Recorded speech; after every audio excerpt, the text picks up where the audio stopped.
Assalamu alaikum warahmatullahi wabarakatuh, everyone. Welcome back to another episode of the Islamic Corner podcast. Uh, Sorry for the delay, guys. I know it's been a while, but uh, but yeah, yeah. Sorry for the delay, guys. I know I was supposed to start a lot earlier, but sadly there's some stuff I had to take care of, so I had to start late. But yeah, so I think we're about 15 minutes late. So I hope that's okay. Today is just me. And yeah, so basically, inshallah, today I will be reviewing the debate that happened between GodLogic, Michael Jones, and one other Christian. I don't really know who that is, and between and three other Muslims. And I think one of the Muslims is her name is, I think, Itachi. I think she does have a channel. If someone in the comment section can let me know who the three Muslim brothers are, I would really appreciate it, because I'm gonna be honest, I'm not familiar with their content. So if you guys can point me to their channels or anything like that, that would be great. But yeah, today we're reacting to their debate, inshallah. If you're here, write something in the comment. We're gonna wait like 3 or 4 minutes before we start the show, I think, because yeah. So how are you guys? How are you guys doing? Brother Emian J is not here. He had some stuff to take care of. He's been very busy lately. I think. I think he hasn't uploaded any content either on his channel. But don't worry, you guys are getting me, so it's all good. Um, but we will be missing Brother Emian J in the stream. And yeah, so I think the debate topic was yeah, I think what the historical Jesus actually believed in. I think that was the debate topic. So let me pull up the video, and we'll start very shortly. Share screen. Here we go. Uh, yeah. By the way, guys, do let me know if do you guys prefer this, or like or or this, or maybe this one. I think this one's best. I do like this one though, because it's just me. So I think we can just go ahead with it. Let's set the speed to 1.5. I think that's good enough. But anyway, no one's here yet. Say hello in the comment section. So how are you guys? How's everything? Uh, yeah, I was actually supposed to start this stream earlier, but there's some technical issues, so I couldn't. But I'm here now. Here, I'm gonna review this debate that happened between three Muslims and three Christians. On the left side, obviously, as guys can see, we have Michael Jones from Inspiring Philosophy, GodLogic, and then on the other side, we have, I believe, her name is Itachi, but I could be wrong, and I don't know. I sadly don't know who the other brothers are. Uh, all right, I think we're about 4 minutes in, so I think it's time we start. Let me finish, bro. First, if we can show You haven't spoken about a Trinity whatsoever. All you did was try to prove Jesus is God. You didn't do that either. Sorry, hold on. Here we go. By the way, let me know if you guys can hear or not. let's not play this game, right? The Messiah is a they them. All right, and Allah is a he, they, and Allah he might be a he, she. All right, cool. Constantly going back to this circle. If it agrees with Islam, therefore we can accept it. If it doesn't, we reject it. We find some ad hoc reason to do it. The servant is the Messiah. Thank you. What are we doing? I already, the entire time. Okay, prove it. Oh, well, no, okay. Prove it. Wait, I had to go to the back with my pliers and force that tooth out of your mouth for you to finally say. Yeah, this dog logic guy is such a charlatan. Like, he just makes me want to punch him. Like, he's just a assalamu alaikum, bro. Brother Wex Priyam is here. Assalamu alaikum, bro. How are you? Nice to see you, bro. Uh, so yeah, Dog Logic just missed me on a punch him. Like he's such a dishonest debater. He's just constantly interrupting his opponents and just constantly trying to get a click in without any reason or whatsoever. Uh, oh, brother, what experiences? I'm still mod lol. Yeah, bro, I know. It's nice to see you. Nice, nice. Yeah, I'm guessing we might see some GodLogic trolls in the comments, so be sure to keep them in check, inshallah. I don't know why. I think some of them are following me for some reason. But you know what? It's fine. It's fine. I think we are here to hear everyone's voice, I guess. But yeah, let's get started, inshallah. Bismillah. Did the historical Jesus By the way, is this a Christian channel? I'm not entirely sure. Brother Wax, if you know, let me know, inshallah. I think it's a Christian channel. I don't know if Muslims should go to Christian channels like this because from what I've seen of their format, it seems a bit dishonest. Because at one point, they literally gang up on them, like even the host. But anyway, let's continue. inshallah. teach the Trinity? So as Muslims, we would be looking at the Go back. did the historical Jesus teach the Trinity? So as Muslims, we would be looking at the historical accounts of Jesus, which arguably could be the Synoptics and John. And from that, we would say that nowhere in the Synoptics and John is there anything where Jesus is teaching any kind of triune doctrine that you guys believe in. So just to be clear, we agree, historic Jesus. Okay, so I think I'm gonna pause here because I think there is a bit of mistake here. So the brother, let me go back. Yeah, this brother here, I'm not entirely sure what his name is, but this brother here on the left, he basically said that we accept, from a historical perspective, we're going to accept the synoptics, which means Matthew, Mark, and Luke, to see who the historical Jesus is. But here's the problem, okay? Here's the problem. The synoptics does not give Is there you an anything where actual Jesus is account teaching any kind of about that. doctrine that you guys believe in? No. So- sorry. Yeah. So the synoptics doesn't actually give you an account of who the actual historical Jesus was. Okay, because the synoptics are not a historical record, like a proper historical, contemporary, primary source historical record. It's not. Brother Westpam says, off topic. What do you think of Daniel Hakikaju? He's a brother. I mean, I think I made my position clear on Daniel on a lot of occasion, but like, he's a very controversial brother. I disagree with him in a lot of issues, but I don't hate him. Like, it's just he tends to like stir up a lot of controversy for some reason. But I do love the brother in a sense because he does fight against an enemy of Islam, and anyone who does that, I respect them. But like at the same time, you know, I mean, like he gets into a lot of controversy and a lot of kind of like drama, which I think can be avoided. But like you know, it is what it is. But I love all the brothers who are in doing apologetics or giving dawah. So there's that. But anyway, so as I was saying, so if you're gonna look at the life of historical Jesus, because when I say historical, I mean the actual physical historical evidence that exists at the time of Jesus, right? And if you look at that, but the Bible doesn't cut it because the Bible is like what, like 70, 80 years after the fact, the New Testament. So it definitely doesn't count as a primary source. If you look at the early church fathers, even they come like 10 to like 20 years after Jesus was crucified. So we don't actually have any proper historical record to say who Jesus actually was historically, right? If we go by the secular historical method.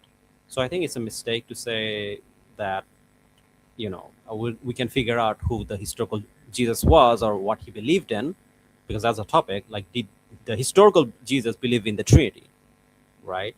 I think the best argument you can make here is that we don't know anything about the historical Jesus reliably, right?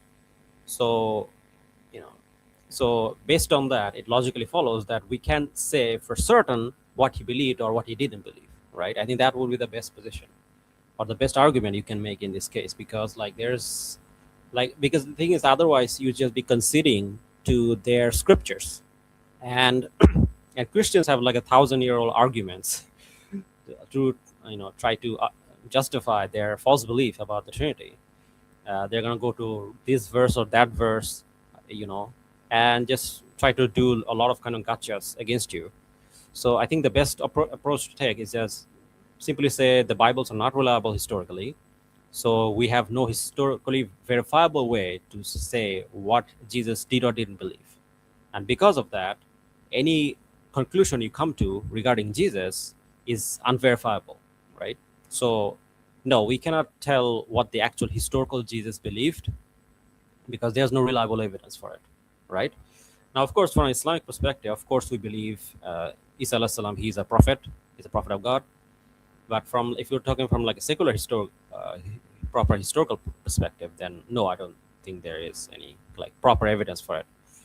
But that being said, like you can still man their position, right, and then show where the flaw is. But regardless, let's continue.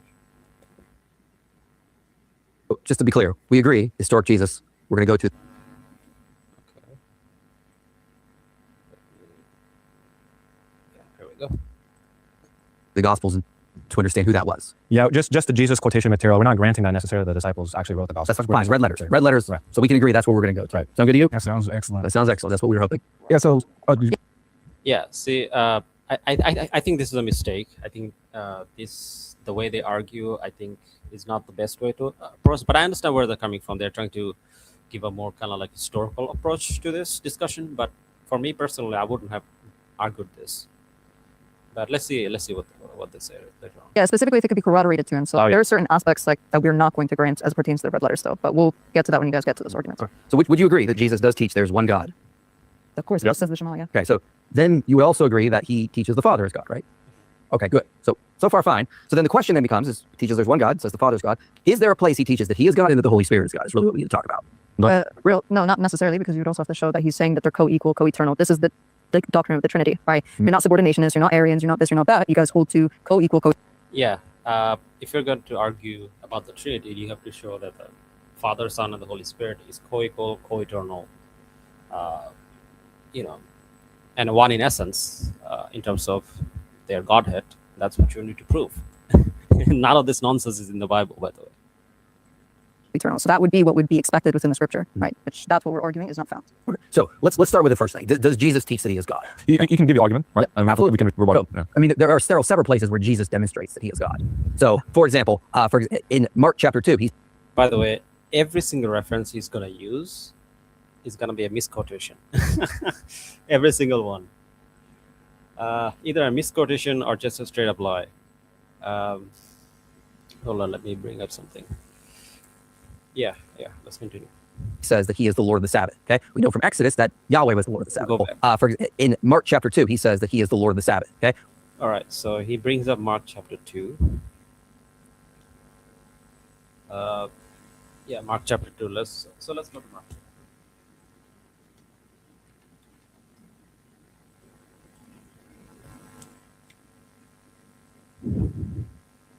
Yeah, 2:28, I believe he's bringing up. So let me share this, and I'll show you guys how he's lying. He does this throughout the whole debate. Let me bring up the verse. Here we go. Share screen. Yeah, this is the verse he's referring to.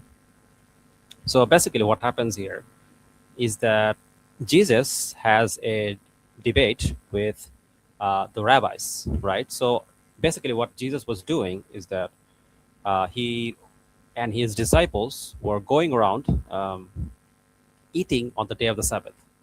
A brother who explains, yes, the dude is famous for misquoting sources. Yeah, exactly. Anyway, so basically what happened is that Jesus was hanging out with his disciples, and at that time, basically one of the rabbis come to him and ask him why is he eating on the day of the Sabbath, because on the day of the Sabbath you're not supposed to do anything. And so Jesus replies by quoting the Old Testament, I believe, saying that the Lord of the Sabbath is the Son of Man, or something like that, right?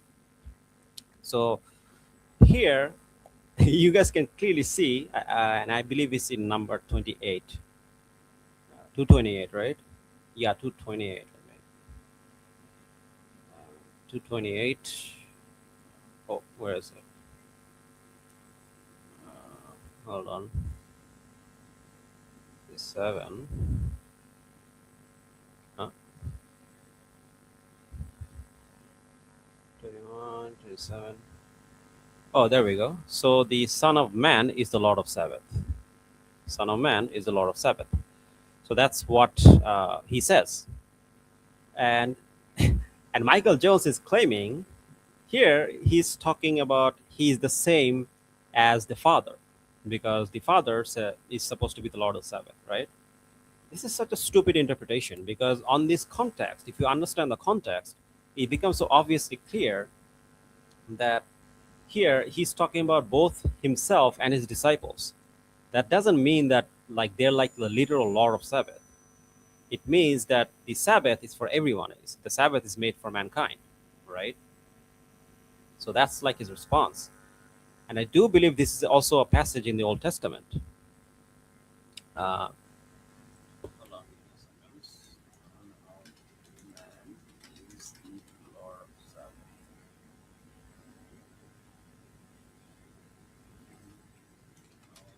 Yes.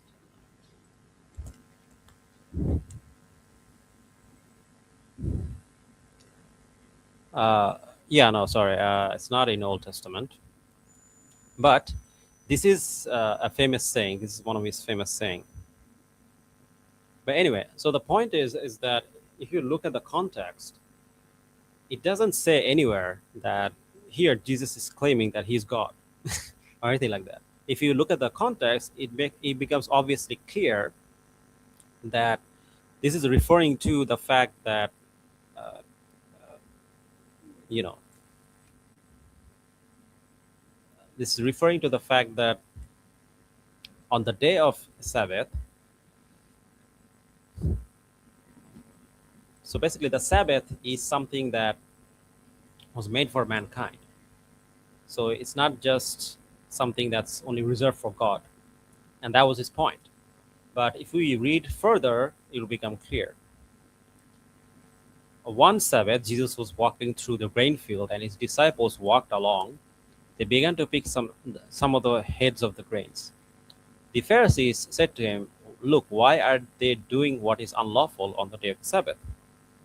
He answered, "Have you never read what David did when he and his companions were hungry and in need? In the days of Abiathar, the high priest, he entered the house of God and ate the consecrated bread, which is lawful only for priests to eat. And he also gave some to his companions." So Jesus is not denying that God is the uh, you know God is the Lord of the Sabbath. He's not denying this. But when he says that Son of Man is the Lord of the Sabbath, what he means is that there can be exceptions, right? There can be exceptions. That's his argument. He's not saying he's God. He's literally saying that there can be exceptions, right? Sure, you're not supposed to eat on the Sabbath, but there can be exceptions, right? And because Jesus and his disciples were involved in the ministry just like David was, therefore it logically follows that he is part of that exception, right? Also, if you look at it from Islamic perspective, he's a prophet of God, so obviously he can do things that other people, he and his disciples can do things that are an exception to the rule, right? So that's his point. Jesus is not saying he's God here. Yet this loser claims that here he's saying that he's God. Yeah, Brother Wax is correct. Nowhere in the New Testament Jesus claims he's God. So he just misquotes this. And this is why I don't want to debate people like this, because they're just liars, He just completely misquoted this verse. And what's funny is that the host of the show doesn't say anything on this. And this is what I found a bit shocking.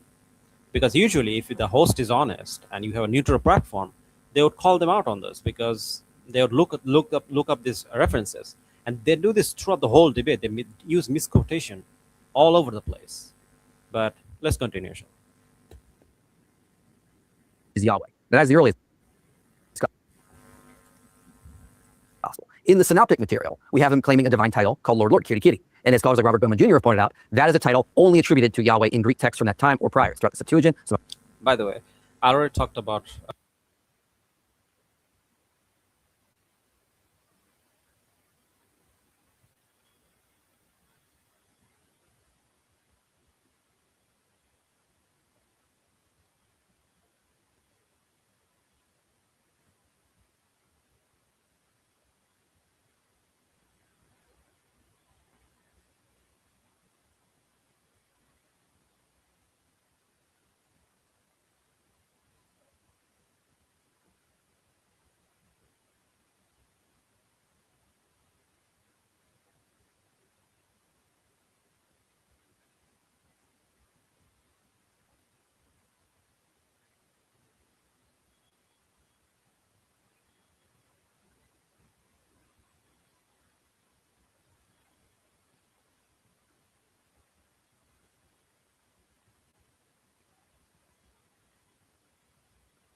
apocryphal texts.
hello. Okay, can you hear me? Can you guys hear me? Can you guys hear me? Let me know in the chat. Okay, I think it's okay now. All right.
Hello.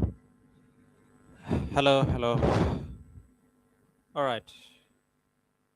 Hello. Hello. Hello. Hello. All right. All right. I think we're back. Okay. Uh, Sorry about that. I think I'm having some mic issues. Really sorry about that. But anyway, so yeah, as I was saying, I do believe the word Lord is frequently used to mean a human man, right? For example, I believe there is an example of the Lord being used to refer to David. Uh, for example, when Sarah addresses Abraham in Genesis 18:12, he refers to him as Lord. The same way, I think David also uses it to uh, refer to a king as Lord. Let me see. Genesis 12.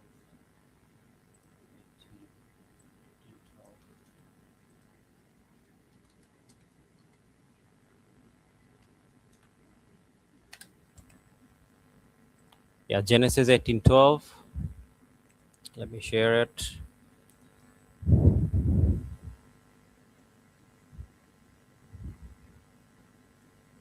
Yeah, here, let me share this. Oh, sorry. Here you go. Genesis 18:12. Here, Sarah is talking to Abraham, and this is what she says. So Sarah laughed to herself as she thought, after I am worn out and my Lord is old, will I now have this pleasure? So here she is addressing Abraham, and she is calling him my Lord. So obviously the word Lord, or Kirikiri as they say, doesn't mean God. It can refer to human beings. So again, like, this is just a lie. Like, he's just lying nonstop. Anyway, let's continue. So he made 2 points and he lied on both of them. Yeah, as he says, unless Yahweh gets old, I don't think MJ is correct. Yeah, it's referring to Abraham. So basically, Sarah is addressing Abraham and saying that, oh, my Lord is getting old, meaning Abraham is getting old. And so obviously, it doesn't just refer to God. So anyway, let's continue.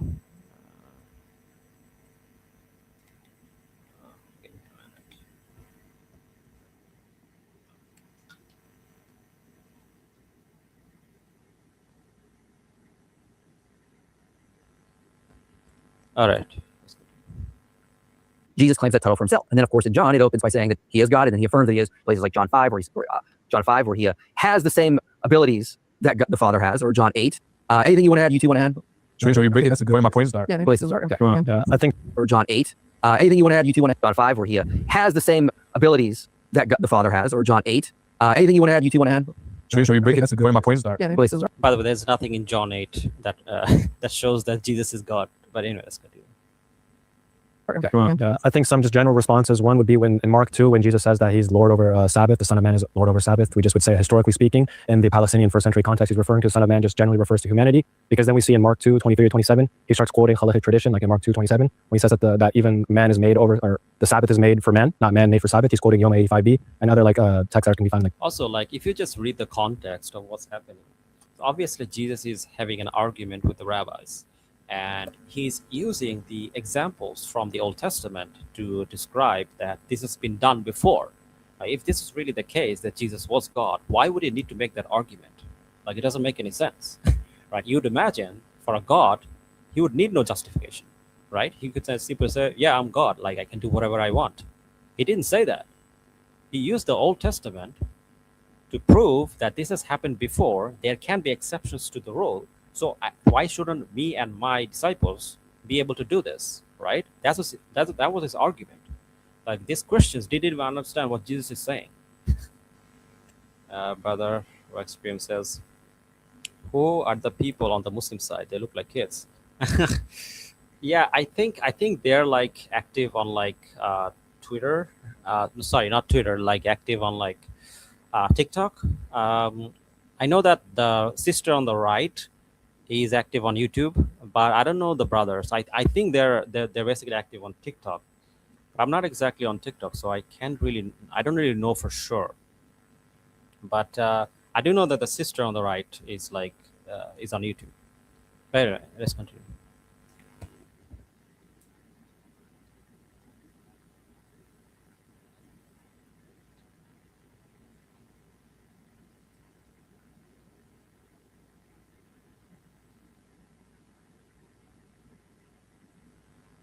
Dead Sea Scrolls had the same implied meaning. Next, we see you referenced the double vocative, or Kyrios in Matthew 7. Kyrios. Yeah.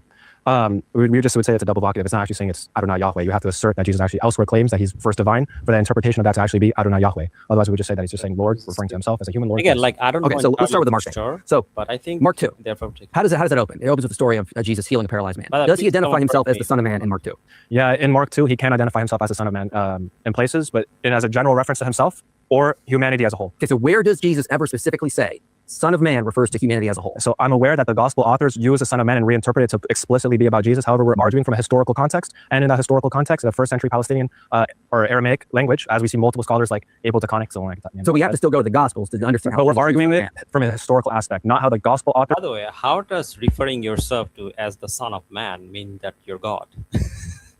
I don't understand. Like Son of Man literally means children of people. Like, how does that boil down to being God? Like, that makes no sense.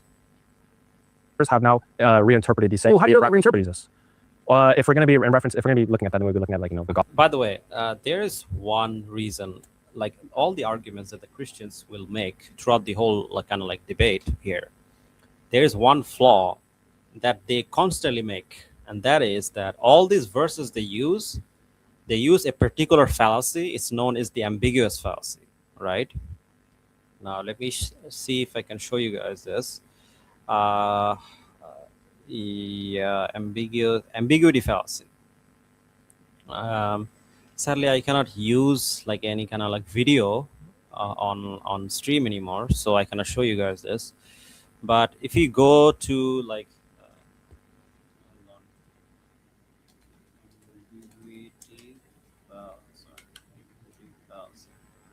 ambiguity fallacy. Give me a minute. Stop sharing. Let me share this. You guys will understand why their arguments doesn't make any sense. It's a clear-cut fallacy. Here. Yeah, there we go. Oh, what happened to the website design of Toby Lowe? Anyway, so yeah, this is the fallacy that they're committing. And throughout the whole debate, they'll be committing this fallacy. So what this fallacy is, let me explain to you guys. Oh, brother Ambiguity says, I remember someone who was semi-active on YouTube and Twitter, has some exceptional knowledge on Judaism and Christianity. His name is Quran and Bible Blog. He debunked every argument MJ said. Yeah, I know the brother. He was on my server, on my Discord server. But I don't know. I don't think he's active anymore. I think he kind of took a break. Somehow MJ is still using this third argument. Yeah. So anyway, so every argument that the Christians will use or mostly use to justify their theology, their Trinitarian theology, falls into this fallacy. So what is this fallacy? Let's read. So basically, when an unclear phrase with multiple definitions is used within an argument, therefore does not support the conclusion. Some will say single word counts as ambiguity fallacy, which is a really specific form of a fallacy known as equivocation. So basically the point here is that when you use Bible verses that are clearly ambiguous, but you claim that this supports your theology, it leads to a conclusion that doesn't logically follow, right? It's a fallacy. Because all these Bible verses, they're all ambiguous and they can have multiple interpretation, but they will only pick interpretation that supports Trinity. They will ignore any other interpretation, which is why you will see both the Muslim side and the Christian side are reading the same verse, but having multiple, completely opposite interpretation. And that's completely valid because these verses are clearly ambiguous. Unless you read Trinity into Trinitarian theology into their text, there's no way you can come out from reading the Bible and saying that, oh, but here Jesus is saying he's God. He's clearly not. You can interpret it to have a completely different meaning. I mean to say tired, lol. Yeah. So this is the fallacy that they constantly make throughout the whole debate, and you'll see this, right? Because if you read those Bible passages, you can have any number of theological implications from that, but they only choose the one that supports them, right? As I showed you guys, right? Like, for example, when Jesus is saying something like, I'm the Lord of the Sabbath, right? Or sorry, the Son of Man is the Lord of the Sabbath. Even if you interpret that to mean only Jesus saying this, that he is the Lord of Sabbath, he already made the argument that he means in a sense of an exception, just like David was an exception, right? So if he was actually God, why would he reference David, right? He could just simply say, I'm God, right? I can do whatever. What's your problem? He doesn't say that, right? You should buy a good mic for AliExpress. Last few days, it had some good discounts. Yeah, this is a very old mic, but alhamdulillah, it still gives me good service. So, it is what it is. Inshallah, I'll try to buy a new mic soon, inshallah. I'm thinking of buying one of those kind of like Bluetooth ones, but we'll see. Anyway, let's continue.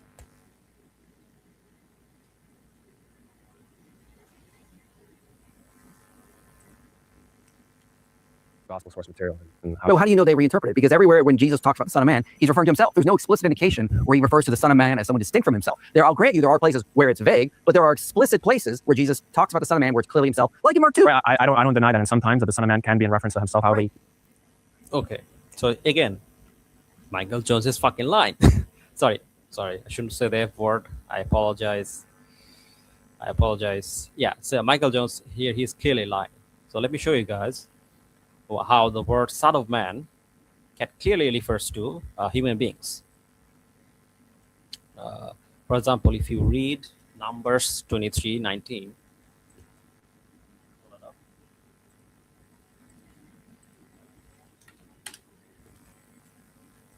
Numbers 23:19.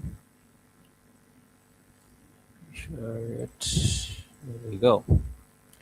Here, Numbers 23:19. Here it says, God is not man that he should lie, or a son of man. Read that. Or a son of man that he should change his mind. Has he said, and will he not do it? Or has he spoken and he will not fulfill it? So how can you read that and then come out with the conclusion that Son of Man can only refer to Jesus? Or a son of man, a son of man. Clearly means human beings. And yet these liars are saying that no, Son of Man clearly means Jesus, guys. It means Jesus. Or clearly it means Jesus. No, it doesn't. Here, this verse clearly disproves you. And that's the thing, right? These Christians, they will cherry pick interpretation, they'll cherry pick verses to fit their theology, and they'll completely ignore verses like this because it doesn't suit their agenda. They're clearly lying here. This is dishonesty. This is so dishonest. Brother Wax Priam says, the so-called prophecy debunks Jesus as God. Yeah. I mean, like a lot of things debunks like Jesus being God. Jesus didn't even claims to be God in the New Testament. That's what's frustrating. They're cherry picking verses and completely ignoring verses that completely destroys their interpretation. And this is what I mean by ambiguity fallacy. So basically, the Christian argument, it will go something like this. Bible says X. X clearly means what I want it to mean to support my Christian theology. Conclusion, therefore, Bible is supporting my Christian theology. But it doesn't follow because you can interpret X to mean something completely different. As a matter of fact, I challenge you guys, if you're a Muslim, if you read the whole Bible, the entirety, both the Old Testament and the New Testament, I bet you there are scholars out there who can clearly take all these passages and interpret them in a way that doesn't contradict Islam. And I bet you can do that. I'm not saying that is something that's our position, obviously not, but you can do that, right? Because these verses are extremely vague. It doesn't support their theology. Oh, brother Abdullah is here. Assalamu alaikum. Wa alaikum assalam, bro. How are you? Welcome to the stream. I just started cooking Michael Jones. But anyway, so the point is that he's so dishonest. Like he knows this verse, there are verses that clearly prove the Son of Man just refers to humanity in general. But he acts like, this only refers to Jesus. But, brother, brother Abdullah, I think, by the way, bro, are you a mod? I think you are mod, right? Anyway, let me. I forget who are mods on my channel. I'm sorry, but anyway. So yeah, as I was saying, so even if you take his interpretation, right, and say that, oh, Son of Man clearly means Jesus only, right? Fine, fair enough. But even that doesn't mean that here he's claiming that he's God, right? I mean, like, even if that's the case, as Son of Man, you know, he can clearly say that I am like David, because he gives the example of David to be an exception to the rule, right? So this doesn't support his case. So, like, they're already taking L's in this debate, and the whole thing hasn't even started properly. But anyway, let's get back to it. Here we go.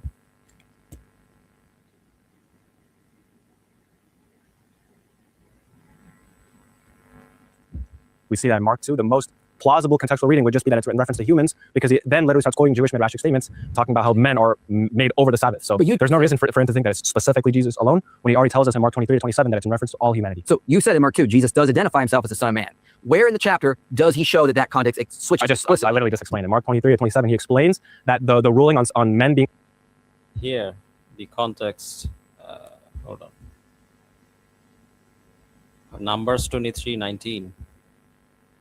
Numbers 23, hold on. Numbers 23:19. This guy's such a liar. Yeah, there you go. There you go. Numbers 23:19. The Son of Man, God is not a man that he should lie, or a son of man. Son of man.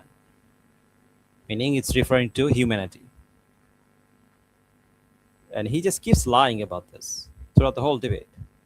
And like, their fans will come to me, like, fans of Michael Jones and fans of, like, GodLogic. They'll come to me and say that, why did you debate them? Well, this is why I don't debate them, because they're dishonest. And I know they're going to bring references in a debate, but they're just going to lie. And of course I can correct them on many of these, but I cannot correct every single lie, right? So it's just a waste of time to debate them, because they're just going to lie throughout the whole debate. And even in their lies, they still cannot defend the theology. Because even if I go by their interpretation, it still doesn't help them. Brother Waxprium says, can you read Arabic, brother? A little bit, but I'm not very good. But anyway, let's continue.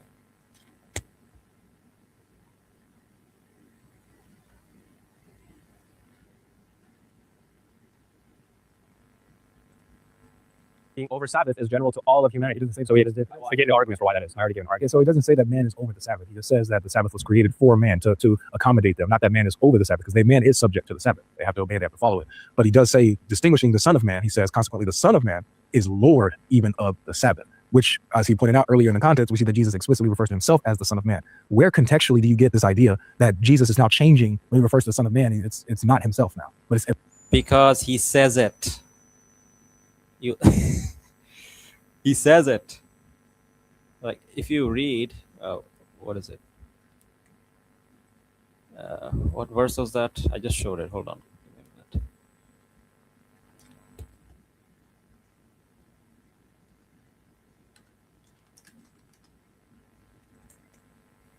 Yes. Matthew 12:8, I believe. Matthew 12:8.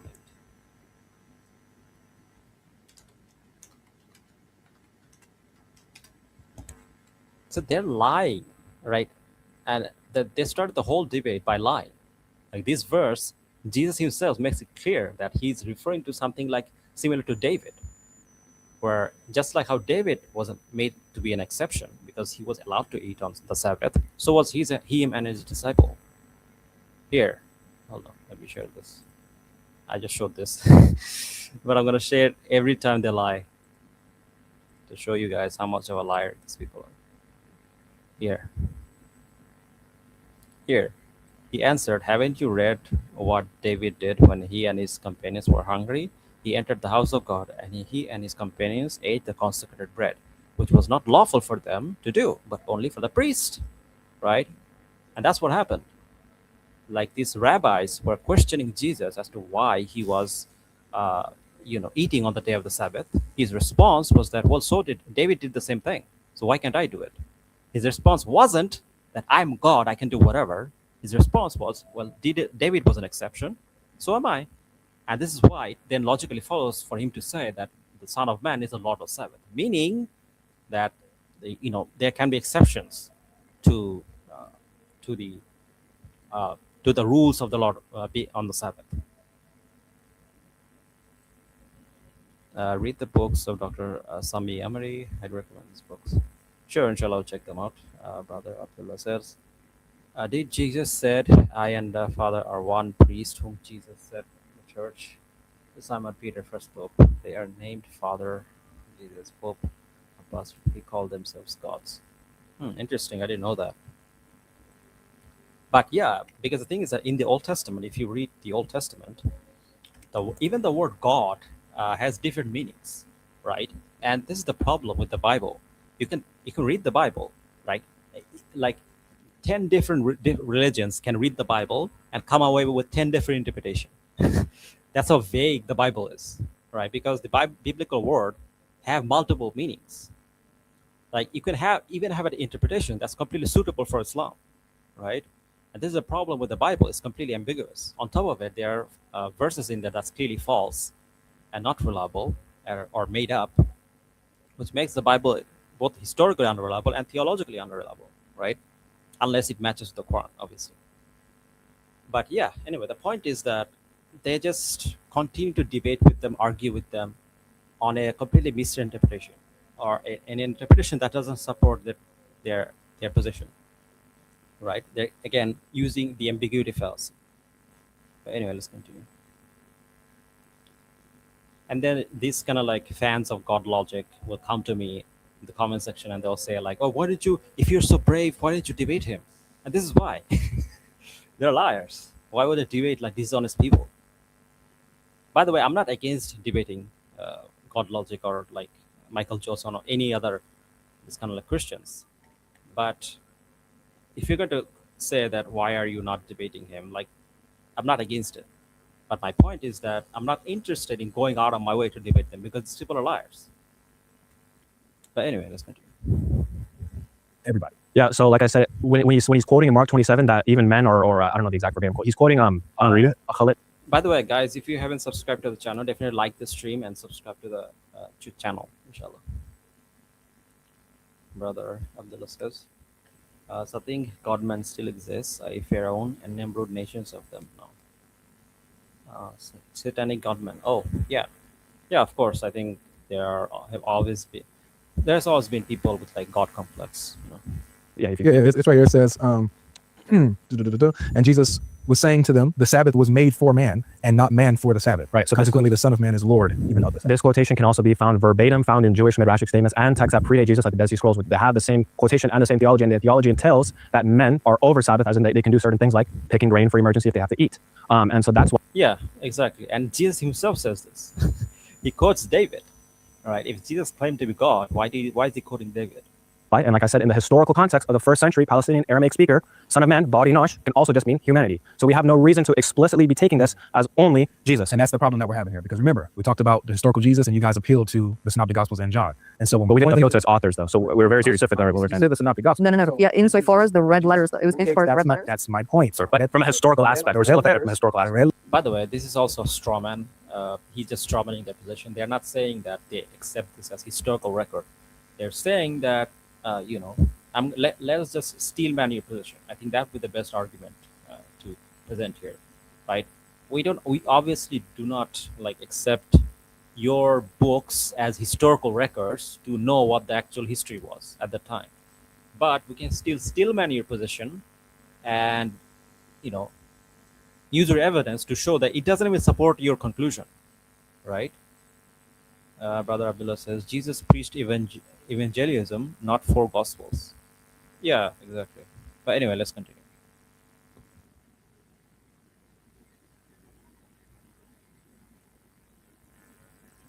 Letters in the Synoptic Gospels, you have Mark 2, where Jesus in context refers to himself as the Son of Man and continues the conversation. So you said that you have no reason to think or to conclude that Jesus... Again, like he's lying in, I believe, what was it? Yeah, Matthew 12. Uh,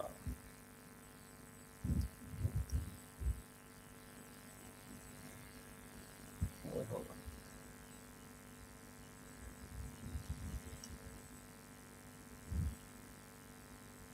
Yeah, Numbers 23:19. It clearly says, God is not a man. And here it clearly makes it clear that it's referred to humanity in general. So again, he's just lying. This is referring to himself alone as the Son of Man. It's the final call for submissions from small to medium enterprises.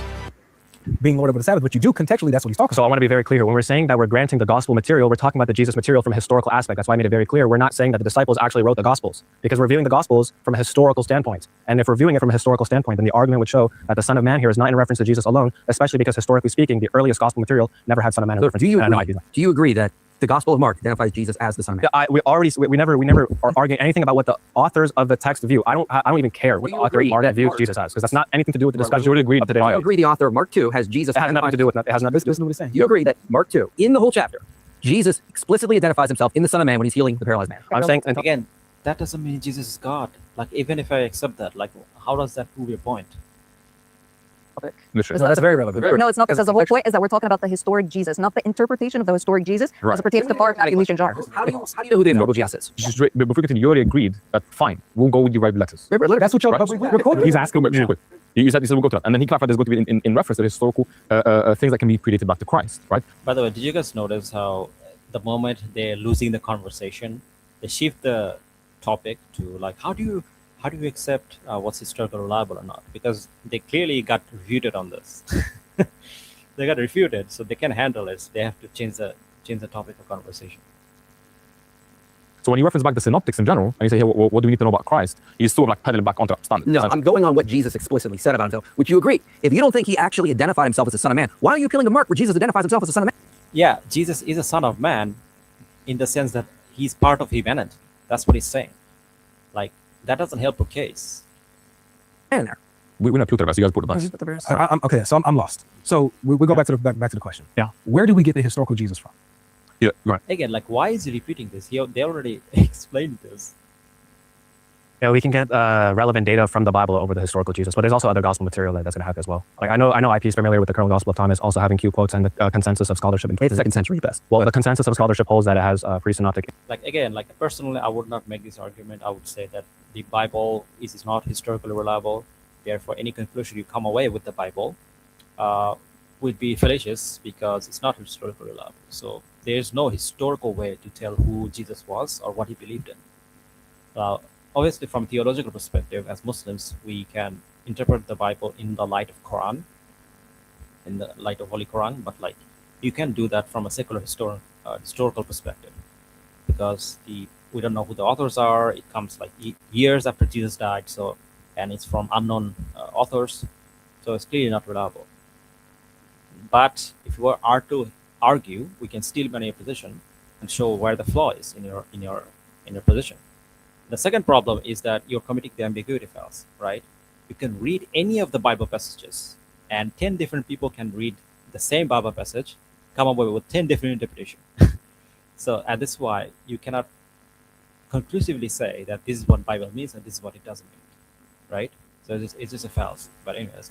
Independent material from the synoptics, so it's not dependent on the synoptics. So even if we said that the Gospel of Thomas, every part of it was made in the 2nd century, boo-hoo, because it's still independent of the synoptics. This is irrelevant to the main So story. that has absolutely By the way, I'm gonna skip ahead a bit because I think they just start debating about whether Bible is historically reliable or not.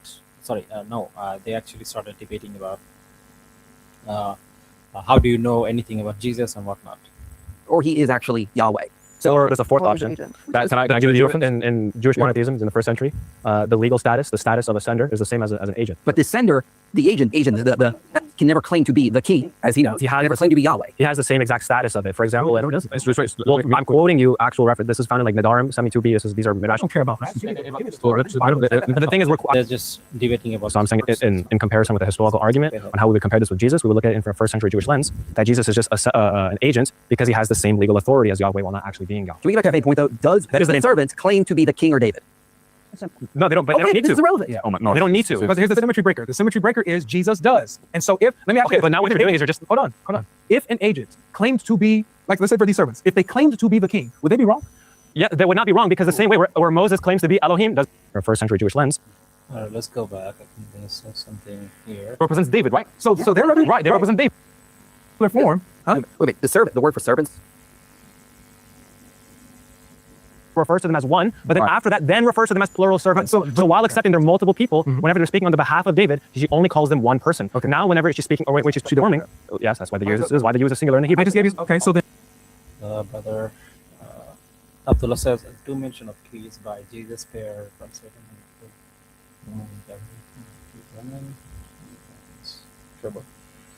But then all of a sudden, then it goes to plural when they're not acting on the behalf of David. and we're going to use this argument, then you're going to have to say, then when Yahweh told Israel, you shall have no other gods before me, that you there in the Hebrew is in the masculine singular. So, No, this is qualifying. but it's addressing, Right. that's my point. So is Exodus 20. Is that the you is singular when God is talking to the nation Right. that has a plurality of individuals. So just because the you will be singular, and we have to check this, but even if the you is in the singular, correct? Yeah, that's just because Israel can be referred to as a one. Yeah. So where does it say that she called them David? Oh my days. It's, deeper with your faith. I'm giving an example here. She gave in First Samuel, right? Where she calls the people servants. He says, "My servant." So she identifies them as David. The mental gymnastics you can go through to prove a mere man is God's nuts. Yeah. She said that they're David, although David is. That's Okay, called. so here, I think there's one thing I kind of skipped over that I want to address. So they actually bring up a verse where it supposedly says that Jesus is like God or whatever, but it doesn't. But let's try to get there. What was it called? Treason. There you go. Yeah. That's treason, dude. We can find this example in 1 Samuel 25 when David, tender, is the same as an agent. Because, for example, when you say divine prerogatives, you mean divine properties? Yes, of God. So like, it's not Nehemiah 9:6. Okay, so when it comes to Exodus, Before we get the hypothetical cube, teachings of Jesus. Can we do that? Can we start there? no, but real quick before we move on to that, and I have no issue addressing Mark 2. There's no issue with that, right? We can address that. What? Specifically, regarding Mark, Matthew, Luke, and John, they can contain historical information, right? And you would agree, for example, I don't know if you would, but there would be some aspect of John, for example, that wouldn't be reliable, right? Right? That is I the agree with that. That's it. Okay, that's fine. But That's reliable gospel. That's what the scholarship says, right? But the point is, we can go ahead and address Mark 2. No issue with that, right? So someone bearing the name Yahweh, right? Does that make them Yahweh? Yeah, it means that they are. Yes. Okay, so No one has the name Yahweh except Yahweh alone. That's not Nehemiah 9:6. okay, so when it comes to Exodus, when it comes to other prophets, when it says that Yahweh will do something, and the prophets do that thing, Yeah. right? Does that make them Yahweh? That's agency. Okay, so what is the distinction in Christ being an agent of God? Because very good. Because Christ isn't just an agent of the Father, but he claims himself to be Yahweh himself. That's a very clean question. Let me finish. Right, right. I know, but you asked me, right? Yeah, go ahead. So we can discuss that. But I'm giving you the difference between an agent and Jesus. This is a lie. Nowhere in the Bible does Jesus say that I am Yahweh. What they're referring to is that me and the Father are me. I think the verse says me and Father are one, right? But again, prophets are like it's kind of like these religious preachers. They use metaphors. They often use exaggerated sayings, right? Like, for example, when they're saying that me and my father are one, is the same as an office employer saying that me and my boss are one. One in what? One in purpose, one in mission. It doesn't mean they're literally physically one. Right? So an agent cannot claim to be Yahweh himself, cannot claim the prerogatives of Yahweh, but Jesus does. That's the symmetry breaker. So Again, like, this is a lie. Nowhere is Jesus claiming that. By the way, he doesn't even reference which verse he's talking about. Did you notice this? you'll never see, like, for example, Aaron, when, the example where Aaron takes the staff and when Yahweh says, I'll do it, Aaron does it. You'll never see Aaron say, I'm Yahweh, or claim to be Yahweh, or, whatever. Jesus does. Well, yeah, I mean, they're Where does he say that? Where's your evidence for this? familiar with it. Trust me, bro. That's the evidence. Clearly. Obviously, they know that whenever the verse is being quoted, it says that Yahweh is literally the one who's holding the rod in his hand, but obviously it's Aaron the one who's holding the rod in his hand. So we would just say that's divine agency. Yeah. But back to what Timmy was saying, you would have to obviously show first that Jesus actually does claim any kind of divinity for them to be a differential. Of course. So you do agree that that is a symmetry breaker, though, right? No, because, for example, when you say divine prerogatives, you mean divine properties? Yes, of God. So like, being all powerful, all knowing. By the way, they shouldn't have tried to argue this. They should have just, okay, fine. For the sake of argument, we're going to accept this. But I think this is where, like, it just gets, like, they start to use all kinds of mental gymnastics, these Christians. But anyway, let's go. Judge of heaven and earth. So, okay. Resurrecting the dead, first and last. So when it comes to knowing all things, would you agree that's a divine prerogative, right? Yes. And so that's what I'm asking. Like, if Jesus is claiming to have the divine attributes or prerogatives of God, like the things only God does, the claims that only God can make, would you agree that that would be a symmetry breaker between an agent of Yahweh and Yahweh? No, because we see other instances where others other than Yahweh, other than Jesus, right, would quote unquote be predicated with these prerogatives. For example, 1 John 2:20 said that the disciples know all things. No, it says that. No, that's qualified. Okay, let's bring Yeah, it up. it's qualified. Yeah. So what we're trying to say is that if Jesus claims to be Yahweh, okay, that can only mean he's either lying, ignorant, or he is actually Yahweh. So Or there's a fourth What would option. you do? Just give us the verse. Why are you whining? Oh, God immortal, he died a man in upcoming, no spirit God after resurrection. Can I give you the difference in Jewish monotheism in the first century? The legal status, the status of a sender, is the same as an agent. but the sender, the agent, can never claim to be the king as he does. He has But I think the verse they're talking about is the one I talked about, where Jesus says, "Me and my Father are one."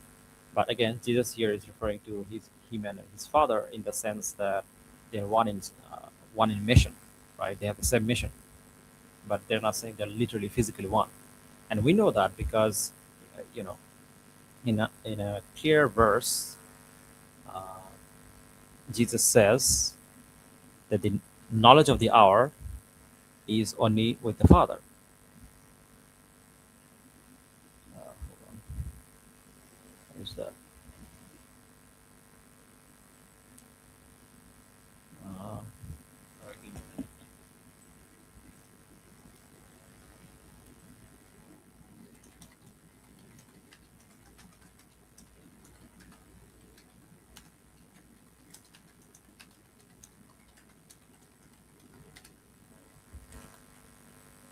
There we go. It's Matthew 24:36. Matthew 24:36. Let me share this. Matthew 24:36. There we go.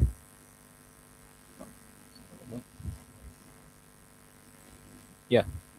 Matthew 24:36. It says, "But about the day or hour no one knows, not even the angels in the heavens, not the Son, but only the Father."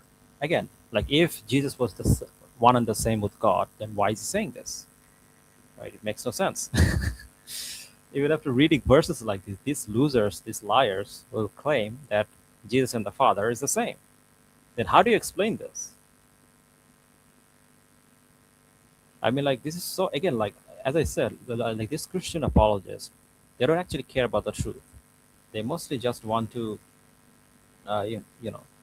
get some clips, trying to do gotchas against Muslims, and then they'll like say things like, "Oh, look how I destroyed this Muslim," but they're not actually interested in truth. As you can see in the debate, they're just lying constantly.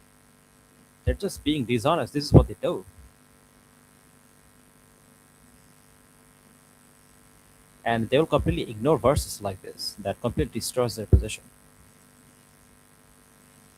claim to be Yahweh. He has the same exact status of it. For example, I'm quoting you actual reference. This is found in like Nadarim 72b. These are Midrash. I don't care about that. The thing is, I'm saying there's a fourth option you could say from Jewish monotheism that's agency still, because Jewish monotheism allows this. Which I would, if I can just finish it, please.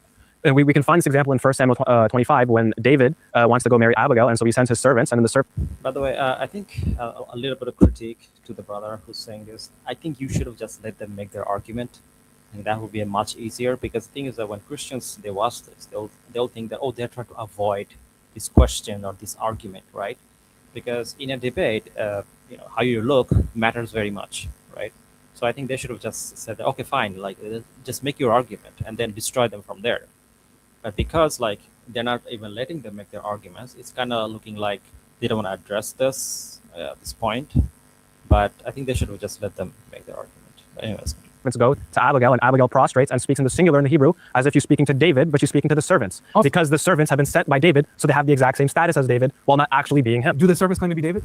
It doesn't. The core of it. Yeah, they go into this whole scabble. It's not really relevant to the debate because the debate topic is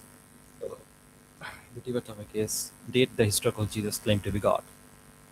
And so far they have showed no evidence of this. We're 20 minutes in, so we're gonna skip ahead. I don't know, like 1 hour. Okay, let's go here. There's something interesting here. 40 minutes in. All right. All right, let's go. The disciples, upon them witnessing the crucifixion, what do they say? Right? They proclaim that they don't believe that this would be that Christ wouldn't be that he failed in restoring Israel. Right? So we see is that although the expectation is for him to be crucified, what we see is that they're surprised. Right? They're surprised. They see a failed Messiah. Right? So an easy explanation to posit post the unaliving of Christ is that they simply saw that there was the Messiah. No, they want to reconcile this. This is why we have the quote unquote passion narrative quotations references about the prophecies of Christ to be unalive and resurrected. It simply requires less assumption and is the easy explanation. Did Jesus predict his death and resurrection throughout the Synoptics? No. No, I know it says that, right? But I don't mean it's historical, right? Okay, you don't. So he didn't actually predict his death and resurrection throughout the Synoptics. No, I know it says that, right? But I don't mean it's historical. Okay, so he says that did Jesus predict his own death and throughout the Bible, and they're saying that no. Now, this is again like Jesus supposedly predicted his death in the Bible. That is what they're claiming. But anyway, let's continue. I'm gonna make my argument later on. Okay, you don't. So he didn't actually predict that. So let's use the criteria on Mark 8. So let's go to Mark 8. So Can you respond to the argument I just gave? good. Yeah. Using your method, historical criteria. So let's read this. Okay. So at the end of Mark 8. Okay. So he says the Son of Man is going to be put to death, basically. Right. So we know. So he began to teach that the Son of Man must suffer many things, to be rejected by the elders and the chief priests and the scribes, and be killed, and after 3 days rise again. And he said this plainly. Yeah. And Peter took him aside and began to rebuke him. But turning and seeing his disciples, he rebuked Peter and said, "Get behind me, Satan, for you are not setting your mind on the things, but on the things of men." So that answers your argument right then and there. They didn't believe him because they didn't expect that in their background culture. But he said it plainly. They're going to kill me. Just two questions. Two questions. Is the Old Testament adamant on a unaliving of? Okay, so basically they're going on about if the disciples of Jesus actually believed in the crucifixion or not. Now, I made 2 videos on GodLogic where I clearly showed that according to Bart Ehrman, there are like the disciples clearly doubted the resurrection, right?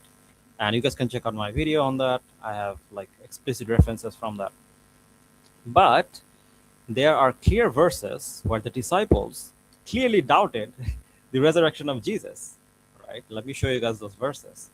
And this is going to completely expose them as a fraud. So let me share this verse. Give me a minute. Here, let me share the screen. It's in Matthew 28:17, right? 28:17. Oh, sorry. Let me make it smaller. Here we go. I don't know. Let me know if you guys can see this. Oh, sorry. Shit. There we go. So Matthew 28:17, it says, when they saw him, they worshipped him, but some doubted. This is referring to Jesus. By the way, when they say the word worship, there means prostration. It doesn't mean they're literally worshipped him.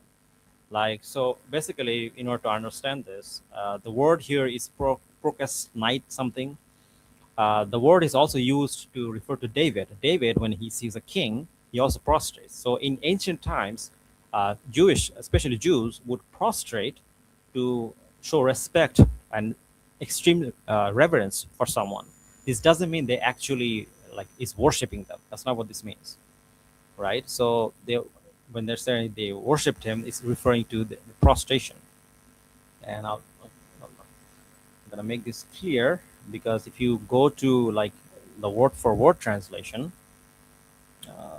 sorry, give me a minute. Worship.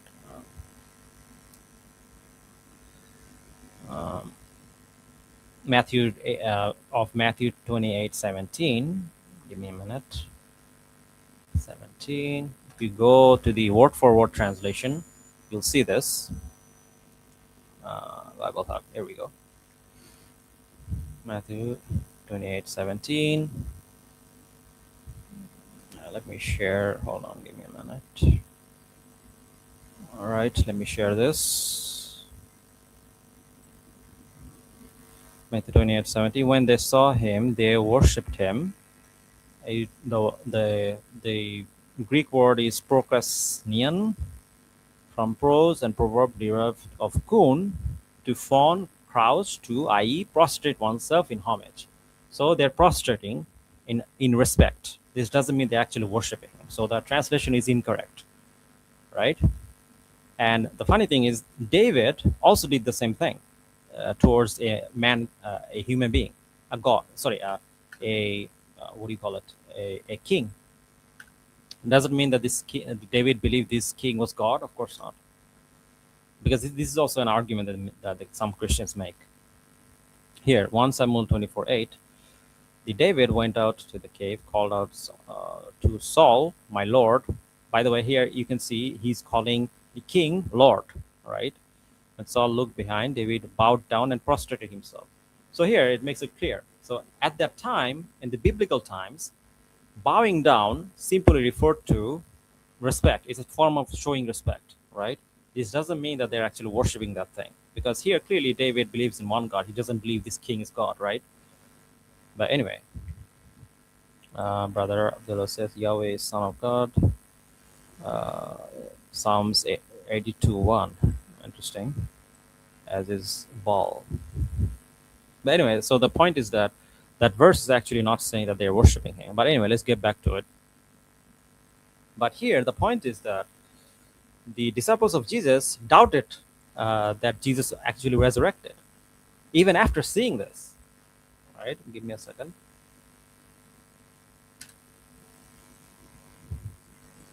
Here we go. When they saw him, again, like the word is proskeniate, means they kind of like bowed down, but some doubted. Some doubted. So they didn't believe that Jesus was resurrected. And yet they're claiming that, that they kind of like, all the disciples believe in the resurrection of Jesus. But on the Lord says, you are right. The word used there is proskenio, which while it can mean worship, can also just simply mean to bow down out of respect. The word is even directed at Jesus' followers in Revelation 3:9. Yeah, exactly. Thanks for that, bro. So yeah, disciples of Jesus doubted. By the way, I believe Thomas didn't believe in a clear verse, which says that he doubted. Thomas doubted. Let me show you guys the verse. Oh, sorry. Oh shit. Sorry about that. Give me a second. Give me a second.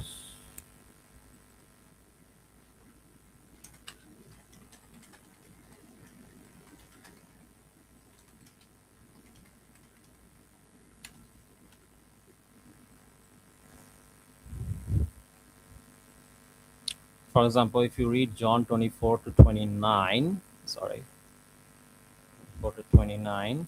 By the way, guys, I know I give a lot of references, but it's because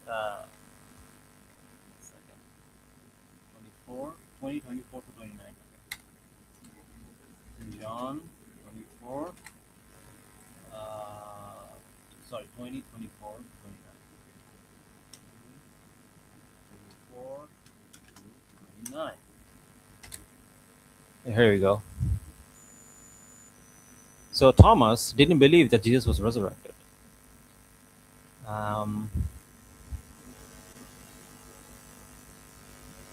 Here he clearly doubted. In this the passage I'm going to read clearly is going to show you guys how Thomas didn't believe that Jesus was resurrected. And so when Christians claim this, they're lying. Here, this chapter is even called Jesus appears to Thomas, right?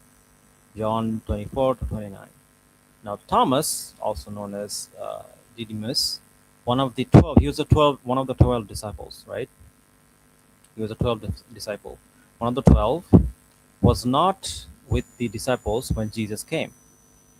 This is after he supposedly resurrected, right? So the other disciples told him, we have seen the Lord. Sorry.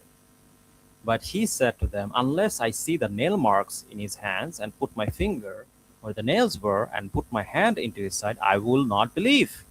So he didn't believe, right? He clearly doubted. A week later, his disciples were in the house again, and Thomas was with them. Through the door were locked. Jesus came and stood among them and said, peace be upon with you. Then he said to Thomas, put your fingers here. See my hand. Reach out. Stop doubting and believe. Him, my Lord and my God. Then Jesus told him, because you've seen me, you have also believed this. Anyway, the point is that here Jesus supposedly appears to him and then he believes it. But the point is that clearly, as you guys can see, there were disciples that clearly doubted the fact that Jesus supposedly resurrected. And please note, a lot of these kind of like eyewitness testimony are coming from people that are completely unreliable. We don't know who they are, right? They're claiming that they believed or not believed or saw Jesus and whatnot. But again, like we don't accept, like we don't know who is narrating this. Like it's coming from unknown authors. And as far as we know, when Jesus was crucified, none of the disciples were there. So when again, like when they say that none of the disciples of Jesus doubted the resurrection, this is completely false. But anyway, let's continue. Share this.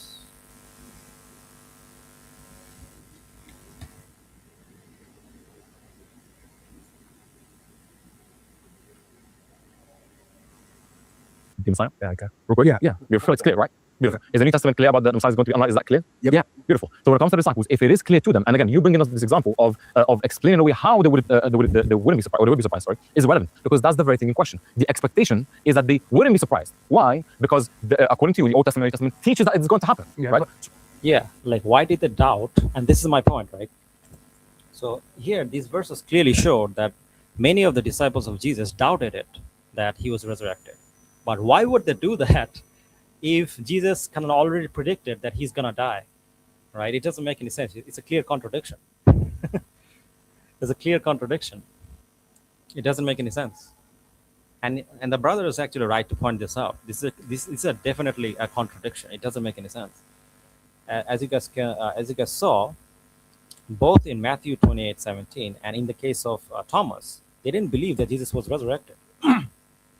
Right? But why wouldn't they believe it if Jesus already told them this, right? For example, Matthew 28:17, as I showed you guys this, right? So if the argument is that Jesus already predicted this, like this verses doesn't make any sense. Again, like let me show you guys this, just to hammer this home, because they're gonna waffle here. When they saw him, they kind of like prostrated or bowed down, but it's like actual worship. But anyway, but some doubted. Some doubted. Why are they doubting? Like if Jesus already told them this is gonna happen, why are they doubting? It's a clear contradiction, right? It's a clear contradiction. So how do you reconcile this? Like supposedly Jesus told them he's gonna die, right, and then come back, but they didn't know this. There's no way to square this circle, man. They got caught here. But anyway, let's continue. Let's see how they weasel their way out of this, the Christians. Because they got caught here bad. And they use so many mental gymnastics here, man. Like, it's very clear that resurrection sayings are later back projections at the lip of Jesus, which are not historical and never said by the actual historical Jesus. Yeah, absolutely. I mean, like, if you look at the Bible, like at these passages, the narrative itself makes so many contradictions. It makes no sense. So supposedly, Jesus predicted this, but then the disciples doubted.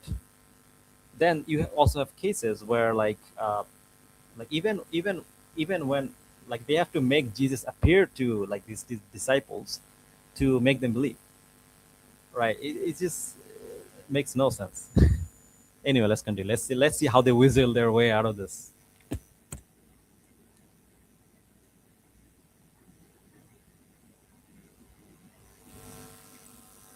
Fallible man. So if it is the case that he was crucified, would that increase their belief in Christ or increase it? Oh, well, the answer to that is it would increase it. Now, let me tell you why. So why did they reject it? Let me tell you why. Mhm. Let me tell you why. Beautiful. And here's the proof of it. What age are we in? We're in the age of the church, are we not? Yeah, it's true. We are. Yeah. Why are we in the age of the church? Because Jesus was crucified and then they saw him alive again later on. So it increased their faith. They went from cowards running away of when Jesus was in prison. And then all of a sudden they're boldly preaching that they saw the risen Lord. So what did it do? It increased their faith coupled with the resurrection. So GodLogic's logic is that the reason this happened, right, the reason they doubted is because like it would increase them in faith. No, like they're literally doubting. Like how would it increase their faith? Like they're literally doubting like Jesus and your core theology. Like how would that increase their faith? Like it makes no sense. No sense. Like so, in order to increase the faith, you do the opposite. Imagine this, right? I want to increase people's faith. The fact that this kind of like these headphones exist, right? And what do I do to do that? I throw these headphones in the water so no one can ever find it. Like that's the logic, logic God logic is using here, right? No, like if God wanted them to believe that Jesus was resurrected, right? Then then he would never make them doubt. Like he would not make it seem so like that this didn't happen. And especially this wouldn't make sense if Jesus did actually predicted this, right? By the way, this doesn't solve the contradiction here. The contradiction is that they're claiming that Jesus predicted, his death and resurrection, but then the disciples doubted this. So, like, did the disciples not get the memo? Like, again, he doesn't answer this. He just said, "Oh, this actually increased them in faith, right? That's why he did this." So they have to. If you use simple Occam's razor, you will see that this doesn't make any sense. Their interpretation, right? Because the simplest explanation is the best one. The best explanation here is that this narrative was invented later on to justify the fact that Jesus supposedly died, right? Because they couldn't make sense of this. So the most common sense interpretation of this would be that, okay, we can make sense of like what happened here because the Messiah is not supposed to be dead. So we have to make some kind of theological reconciliation of this. So they invent this kind of Jesus coming back narrative to make up for it. It's a simple, like, this isn't like rocket science. But anyway, let's continue. Father Ondolon says, this was because the early Christians believed Jesus died, but the Old Testament says that the Messiah won't die, but he's going to be king. Yeah, exactly. That's another contradiction, by the way. That Old Testament, the Messiah is a king, is a powerful king who rules on earth, right? But Jesus didn't do that. He died, right? So you have two contradictions. One contradiction is that if Jesus is the Messiah, he can't have died, right? And then another contradiction is that if he predicted that he's going to come back, then the disciples, it logically follows that disciples wouldn't have doubted this, but they do. So you have two contradictions now that destroys Christian theology. But these people are now still gonna try to weasel their way out of this, but they can't because this contradiction is extremely devastating for them. But let's continue.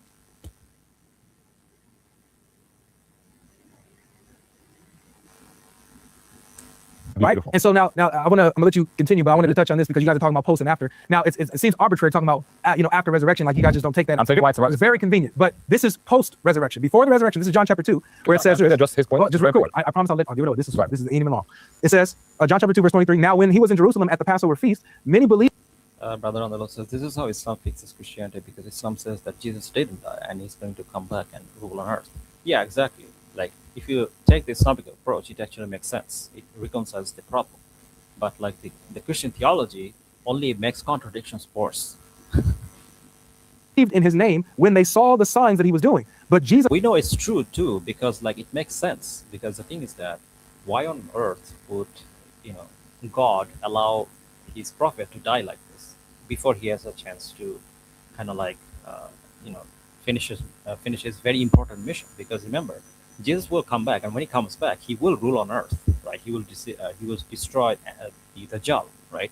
He has a very important mission, so it doesn't make sense for him to like get killed early on like this. So his mission is incomplete. Is basically the point. So God wouldn't leave him like this. But anyways, on his part, did not entrust himself to them because he knew all people and needed no one to bear witness about men, for he himself knew what was in man. So in another translation says what was in the heart of man. So here we have the example before the resurrection. Who was that about? but did you guys notice how GodLogic weaseled his way out of this? He just didn't address it. He didn't address the argument. Like their argument was that, okay, how do you reconcile this contradiction that you're saying that Jesus predicted his death and this was clearly prophesied, right? But then you have disciples of Jesus clearly doubting this. How do you reconcile this contradiction? His response is not address it at all. Let me ignore it and it will go away. That's his approach. Right? It's like when kids are scared, they see like a If they're scared of something, they refuse to look. No, I'm not gonna look. If I don't look, it's gonna go away. That's what GodLogic is doing. He's not addressing the argument.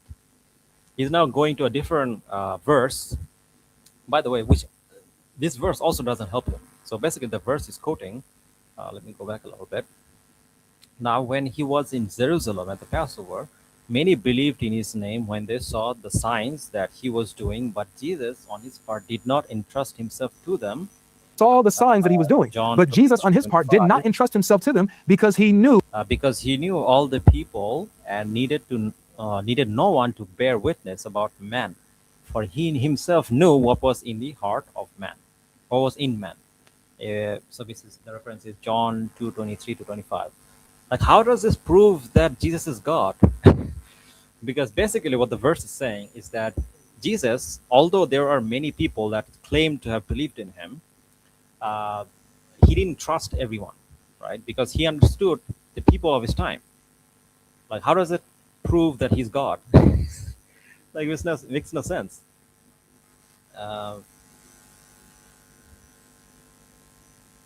Yeah, I mean, like, it makes no sense. You know, I mean, like this, like, so basically, Jesus is saying that he doesn't trust people, right? Because he knows what's in the heart of man. And by the way, this doesn't mean he has the knowledge of the divine. Like, anyone can know the heart of man. Like, I can know the heart of man. Like, for example, imagine this, right? If you go to I don't know, like in America, right, or like in India, and you do a business, and let's say you have a shop, right, and you go outside, leaving your shop open, and you come back and you see that all your shop items have been robbed, right? It's been taken away by robbers, and then you say that, oh, I don't know the people or what's in the heart of man here, right? So all my items have been looted, right? Here, but an Indian, let's say an Indian businessman, imagine, like, he doesn't do that, right? He always locks his business and then goes on to do other work. So, and that Indian man could argue that I know the heart of man or the heart of Indians, right? Because I know that there are a lot of thieves around this area, right? So I always lock my shop. Does it mean that he's now claiming to be God? No. So, like, what kind of interpretation is this? Like, anyone can claim that they know the heart of man. Saying that I know the heart of man simply means that I understand how people think, right? That's what Jesus is saying. Jesus is simply saying, I understand how people think. And there are people who claim to believe in me, but that doesn't mean I trust them or something like that, right? But this doesn't mean that he knows the heart of man in a divine sense. There's no implications of this here. So again, like, as I said, like, they're just they continue to use the ambiguity files where you clearly have an ambiguous verse which can have multiple interpretation. They're using this to justify their theology, ignoring all the other interpretation that doesn't help their support their theology, right? Like, you can clearly read this verse and have an interpretation that's completely compatible with Islam. So then how do you justify reading this verse and, like, unless you're using circular reasoning, there's no way you can read this verse and say that this supports Trinity. It doesn't. Like, in order to establish that this supports Trinity, you have to show that all the other interpretations are wrong. But they haven't showed that. So it's just fallacy. It's a fallacious argument. But anyway,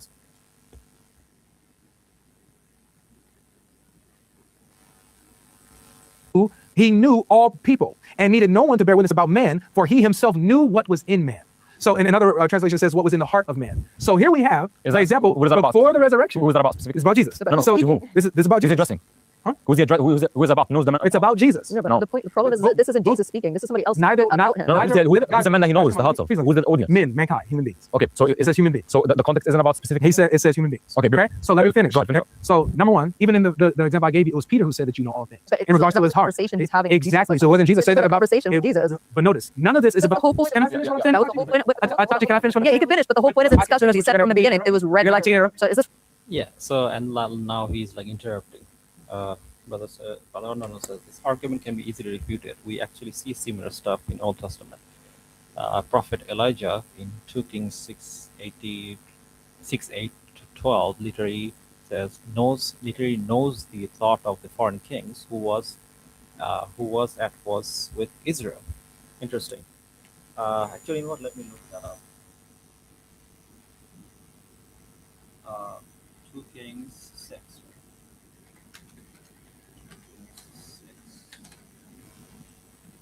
Right? 2 Kings 6, 8 to 12, right?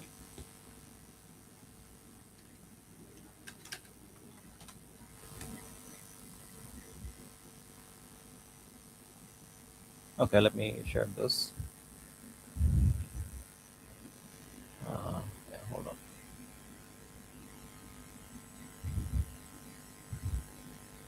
Yeah, Elisha traps blinded Arameans. And the king of Aram was at war with Israel. After conferring with his office, he said, I will set up my camp in such and such place. But the man of God sent word to the king of Israel, beware of passing that place because the Armans are going down there. So king of Israel checked on the place indicated by the man of God time and time again. Elijah warned the king so that he was on his guard in such places. His enemies, the king Aaron, he summoned his officers and demanded of them, tell me which of us is on the side of the king. None of us, my lord. The king said, one of his officers, but Elisha, the prophet who is in Israel, tells the king in Israel, the very words you speak in your bedroom. But Elisha, the prophet who is in Israel, uh, tells the king, Israel, the very words you speak in your bedroom. Yeah, so basically here you can clearly see, we see very similar things here, right? Prophets can know the thoughts of people through kind of like divine interpretation, divine intervention, right? For example, this, by the way, this happened with Prophet ﷺ as well, right? Oftentimes you will see cases in the Hadith and whatnot where he would address things that are in people's hearts, right? Because obviously Allah subhanahu wa ta'ala, he communicates with them. So it's not unreasonable to say that something like this can happen with a prophet. But this again doesn't mean that they're God, right? It doesn't support their case. Yeah, it's a good point actually. Anyway, let's continue. This red letter. That's kind of weird. They keep jumping around. Exactly. So notice this. You guys were arguing post. Yeah, Brother Anur say Elijah knew what the king was saying in his very bedroom, even though he wasn't there. Yeah, exactly. So prophets can know what's in the heart of man. Doesn't mean that Elijah is God now. That's a good point. Oh yeah, we don't take that. So basically, they have two problems, right? So one, first, knowing the heart of man is something everyone can do. Anyone can say that, I know what's in the heart of man. That's why I don't trust strangers, right? Again, this statement is completely valid because we know that sometimes some people are frauds, right? They're scammers, which is why it's very reasonable to be skeptical of people. So this statement is completely valid. It's not a false statement. This doesn't mean that I'm claiming to be God or anything like that. So that's one way you can interpret this. This doesn't mean I'm God now. The second way you can interpret this is that prophets can sometimes know the heart of man, even according to biblical logic, right? For example, the 2 Kings example the brother Andalon just brought up, which shows that prophets can know the heart of man. And even from Islamic perspective, we know that this can happen, right? So like either way, you can have two interpretation that clearly doesn't support their theology. But people like GodLogic will only choose one interpretation, ignoring all the other, and say that, oh, this is the only meaning, as if like the other interpretation doesn't exist. So this is dishonesty. Again, this is why I keep saying this. These people are dishonest. They actually are not trying to find the truth. They're clearly misquoting these verses and giving us interpretation that supports their theology without giving a logical argument against the other interpretation that doesn't support the theology. And because of this, their argument doesn't logically follow. All right? It's all fallacious argument. That's what they're doing. They're using fallacies after fallacies. But anyway, let's continue.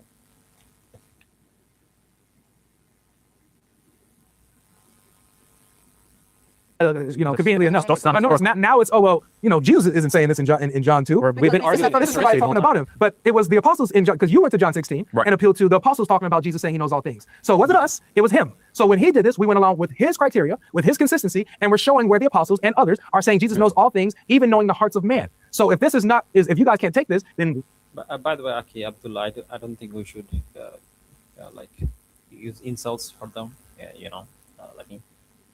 We disagree in terms of theology, and if they insult Islam, then yeah, we can go ahead. But like, I think it was unfair to like insult their theology unless it's warranted. No contradiction, but coincidence. Yeah. don't even quote John 16. No, I'm going to get to that, but we need to address IP's argument. Sure, Right? And your argument, because you did jump in, right? Regarding the historical attestation for the post-resurrection sayings, right? And he said, oh, how do we determine, and it's arbitrary that we don't know how it is. I'll give you the argument very clearly. He said that if they see the crucifixion, it should increase them in belief. Then he switched I said coupled with the resurrection. And I'm clarifying. And then you said, coupled with the resurrection, it would increase in faith. The issue that you have is that if the crucifixion was very clear, and clear in the Old Testament, clear in the New Testament, the event of the crucifixion by itself should increase them in faith. That's what they expected. No. Let me finish. The fact that it's after the resurrection, there can be a better hypothesis that explains this away. That the Jews had a failed Messiah, and they had to reconcile a failed Messiah with what they had to work with. And the best way to do this is to simply include these quote-unquote passion predictions. Yeah, exactly. Like, I mean, otherwise you can't explain the contradiction. So you have a clear contradiction, and you can just say that, this means that they're increased in faith. It doesn't. Because if they would be increased in faith, if this actually happened, and they believed it, and they would have believed it, but they didn't believe it, which was maybe it didn't happen, right? So this is clear a contradiction, and like, best way to explain it and include this ad hoc belief that, oh no, they knew all along. the best explanation would be that this interpretation actually is a later invention, not something that originally existed. Right? But somehow they were decreasing belief at the crucifixion, but increasing at the resurrection. It doesn't make sense. Why? Because you guys believe that the crucifixion and the resurrection were both clear, right? If it is clear, we'd expect it to increase them in belief once they see the crucifixion and even more with the resurrection. But it can't be decreasing from the crucifixion and then increasing the resurrection. It doesn't make sense. Okay, so the problem is what you're doing. You keep equivocating on two things: what the scriptures taught, what the disciples believed in that instance. As we said earlier, they're fallible men. They're getting things wrong. That's what we're seeing in this. This is You want to say clear in the Testament. Yeah. But Okay. And now they're throwing the disciples under the bus, as expected. Because it can be the case that we have a wrong interpretation, right? SubhanAllah, man. And this is why I said, like, these people are dishonest, and like debating them is clearly a waste of time, right? I mean, like, they clearly sees that here you have a contradiction, and saying that, the disciples were stupid people, right? They didn't understand what was happening.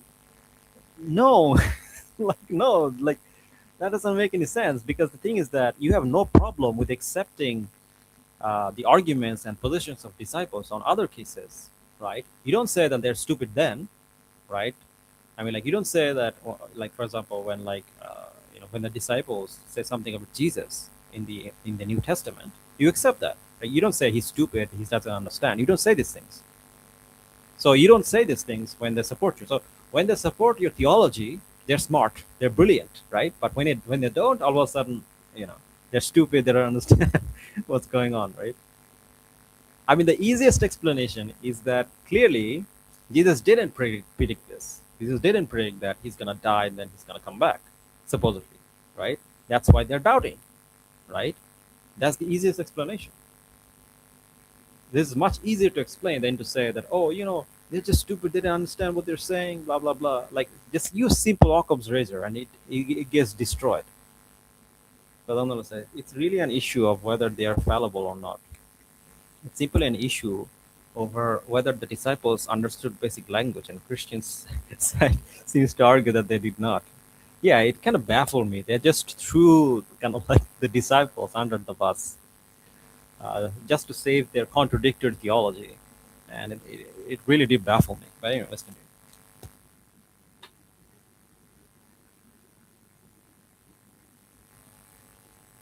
God, let me finish. This meets the criteria of embarrassment, what I just read, about him taking Peter aside and rebuking him, saying, "Get behind me, Satan." Historians know this is one of the most reliable places in Mark, because it... By the way, he then says that, this falls into the criteria of embarrassment, right? So I already talked about this whole supposed criteria of embarrassment, which is not a real criteria, by the way. Like, no one uses this except Christians, because they have to justify this kind of contradictory, messy theology that doesn't make any sense. So the criteria of embarrassment is that if something is embarrassing, it's more likely to be true, right?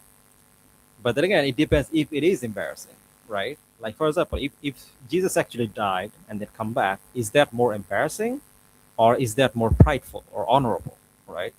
It's more honorable, right? So it doesn't make sense. Actually, you know what? It's more embarrassing if the disciples didn't believe this, right? It's more embarrassing.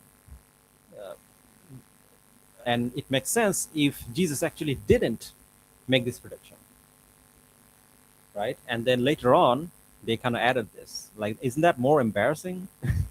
If I go by your logic, then that's more embarrassing. Like what the Muslims are saying is actually more embarrassing.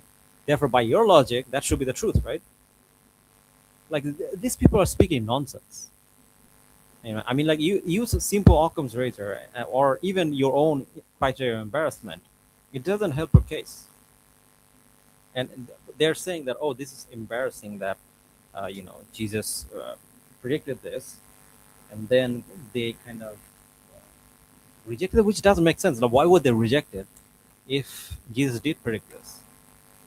Like they didn't answer this question. Like even if it's like it has nothing to do with whether it's embarrassing or not, right? We have a clear contradiction. How do you resolve this contradiction? You saying that, oh, them believing and not believing is, or them believing is embarrassing. Why would them believing that Jesus raised? Sorry, why would they doubting that Jesus was raised be embarrassing for them? Like I don't understand what argument he's making. Honestly, like he's just speaking nonsense. But anyway, let's.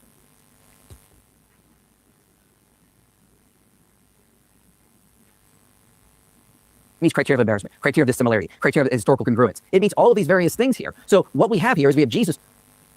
No, you have a contradiction. Is what it is. Brother Umberland says the criteria of embarrassment is a cheap, barely used criterion by historians that Christians just figured out exists and use in order to try to revive every dead argument they used from Wikipedia. Yeah, exactly. But another thing is that like there's is nothing embarrassing here. Like if it is the case that Jesus came back after he died, that's not embarrassing. Like why would that be embarrassing? That's actually honorable, right? Here Jesus seems very powerful, right? So why would that be embarrassing? Like it doesn't follow. What he says makes no sense. And then like he's using this as some kind of counter argument when it doesn't like help him. But anyway, let's continue.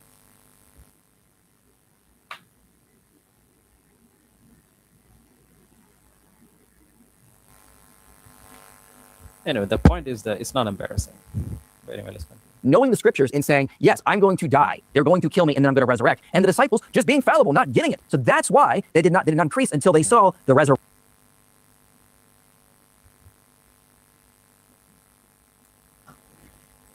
after. Yeah. So that's what's going on. So stop equivocating on what the scriptures taught and what the disciples I'll believed. give you an argument. Now, you would agree that the reason why it increased them in belief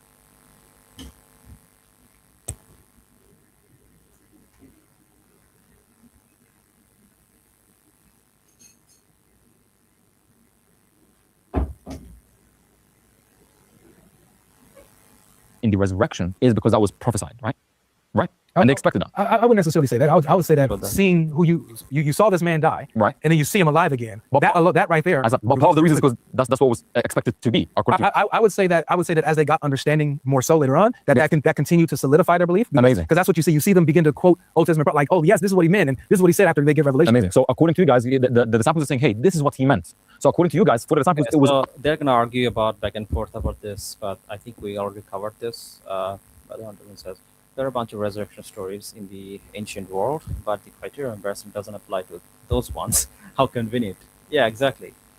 And the thing is that it's not embarrassing, right? That's the problem. The problem is that it's completely subjective whether what you think is embarrassing. And therefore, it doesn't follow to say that this is embarrassing or this is not. Because what's embarrassing is completely subjective, right? Like, for example, from a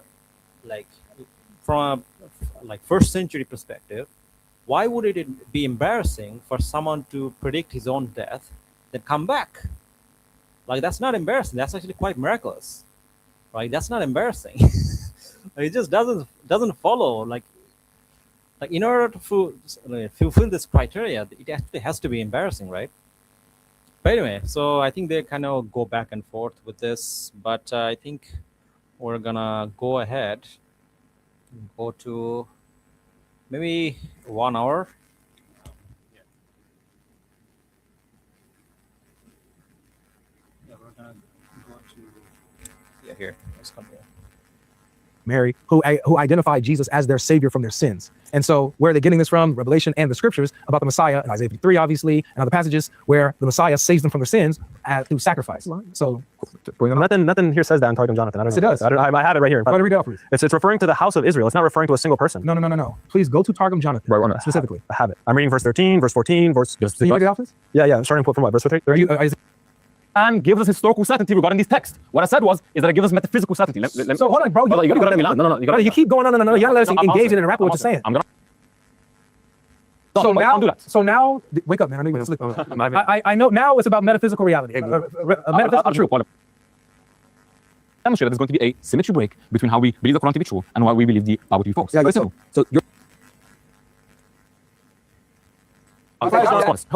They got that from the disciples. So everything you use to argue for the historical Jesus is coming from the disciples post-resurrection, so you're just cherry picking. By the way, If it your al- argument is the Quran says so. Yeah, it aligns with Islam.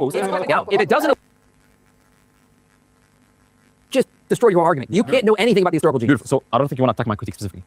So here, I think they attacked. They said that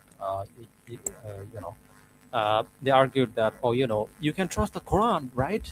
Like if you're going to throw out like the Bible as a historical source of information, you can't trust the Quran as a historical source of information, which is a straw man. Like they're not arguing this. They never once quoted the Quran to say that the Bible is not historically reliable, therefore the Quran is a better source of historical. It's a better historical source when no one is saying this. Like because we know that Quran came later in a completely secular historian perspective. We're not saying this. We're not using the Quran as a criteria. The reason we believe the Quran is because we believe it to be true in a metaphysical sense, right? We can argue and show why Quran is the word of God. Then it logically follows that, therefore, whatever Allah subhanahu wa ta'ala says in the Quran is true. Right? That's the argument we're taking. We're not saying that this is historical reliable in terms of it's contemporary to Jesus. Therefore, whatever it says about Jesus is true. We're not arguing that. They're not arguing that. So it's just a straw man. Wait a minute. That's gonna be...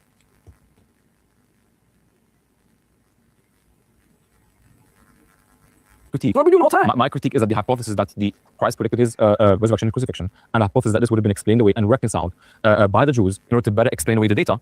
I'm saying that my explanation requires less presupposition. It's a very simple critique. Now, when you go and say, well, Zechariah believe this, or Luke, Mark, Matthew, Luke believe this is still post-resurrection and the critique still fails. That doesn't mean that now I become an epistemic analyst regarding history. It means that it's qualified. So again, if it is the case that it is clear in the Old and New Testament, right, that this is supposed to happen, the crucifixion is supposed to happen, the resurrection is supposed to happen, according to Luke 24:46, it said that the scriptures say the Messiah is supposed to be unalived and raised back on the third day. How come we don't have any historical precedence of this? So it's expected. So we can't use any sources post the resurrection because they can just get it from the disciples after that. Right. Great. Can't know anything about historical. So basically what he's arguing is that, if it is the case that we have the Old Testament clearly says that, Jesus will die and then come back, then why doesn't anyone beside the Christians before Jesus came predicted this? Why don't you have any historical evidence for this, right? And again, please note, this is not argument from Silas. They're not saying because history is silent on this, therefore, this clearly didn't happen, or their position is incorrect. That's not what they're saying. They're saying that if it is the case that the Old Testament is clear about the death and resurrection of Jesus, then you would expect other Jewish sects to have this same belief, right? Because they're reading the same text. Yet you don't see that. So just to explain the things about Targum Jonathan.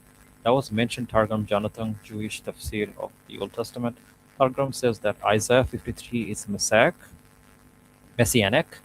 but doesn't attribute any suffering to the Messiah. Interesting. Yeah, I think that's a valid point, which is that many rabbis would not interpret the Old Testament the way the Christians do. I mean, they clearly didn't believe that Jesus was the Messiah, even in his own time. So, Jesus. No, no, response. They got that from the disciples. So everything you use to argue for the historical Jesus is coming from the disciples post-resurrection, so you're just cherry picking. By the way, If your it al- argument is the Quran says so. Yeah, it aligns with Islam. This is straw man. They never use the Quran as a source. Now, if it doesn't align with Islam, it must be wrong. Where else do you get any claims about Jesus? We're not talking about. That's different because we have not only historical justification, we have metaphysical justification because we can prove the Quran to be true. It's independent. Again, like that's not what they're saying. Like they're not using the Quran as a source of information to argue that this didn't happen. They're going by what the history says. Again, like they're just strawmanning them. Because I can't refute your argument, so let me strawman you. Thank you. God, because So again, this is like a whole shift around the Quran. If you want to know why I believe the Quran to be true, we can have a discussion about that. It's false resurrection. Yeah, they're gonna argue about Is that I didn't mean that disrespectfully. No, you're good. Okay. So it's just out of the equation. I put it aside because it cannot be historically verified. Yet it makes historical claims on Jesus. Beautiful. So now where we're at is that you're using strawman. Like that's not what they're arguing. Before the resurrection, it will be more reliable, right? What sources? Can we both be clear? what sources for history? We By meant the way, did you guys notice this? Like this loser host attacks them in his own show when he's supposed to be neutral, right? So it feels like instead of they're arguing with 3 people, it feels like they're arguing with 4 people. Like if you can be neutral in your own show, then maybe you shouldn't host it. Like it is expected that when you have a debate or discussion, the host is supposed to be neutral. But here, this guy's clearly not neutral. Like he's just attacking them. Straight up, like directly, he's attacking them here.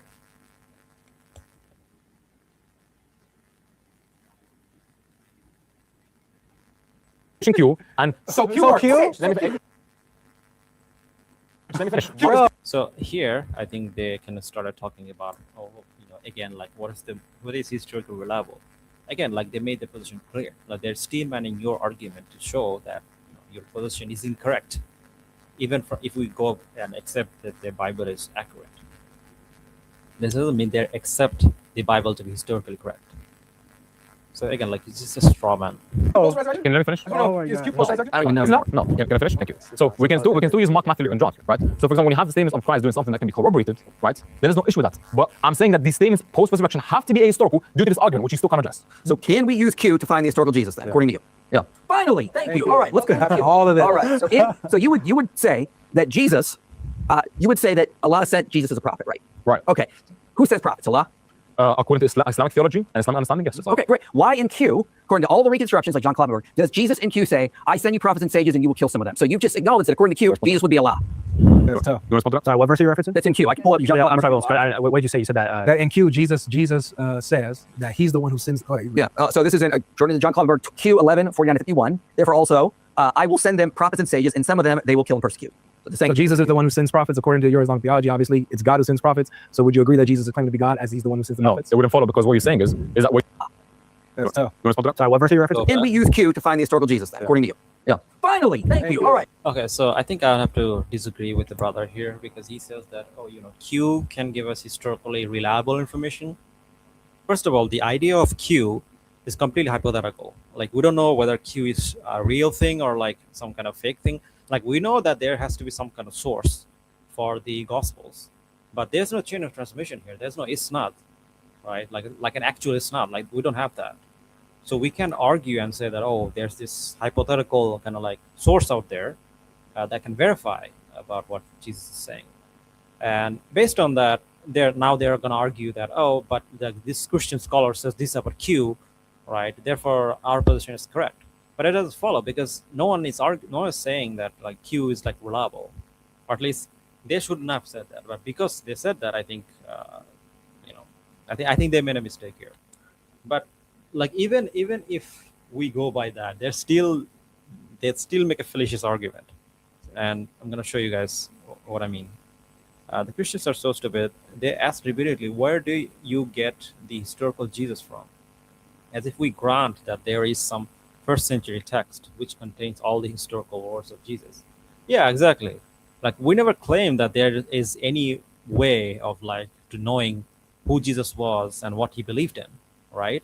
So like this is just completely strawman. Like they're just the strawmanning. Like they're not claiming that. Like, and the thing is that I think the brothers, they actually shouldn't have mentioned this about Q, because Q is a hypothetical idea, right? So you can like really use that as a source. But even if you do, the counter argument that the Christians make is equally bad, or is actually worse. I'm not going to say it's equally bad. It's actually worse because they just use the Bible, the Bible as the cue. How do you know that this Bible verse is from Q? Like, right? So it makes no sense. But anyway, let's continue.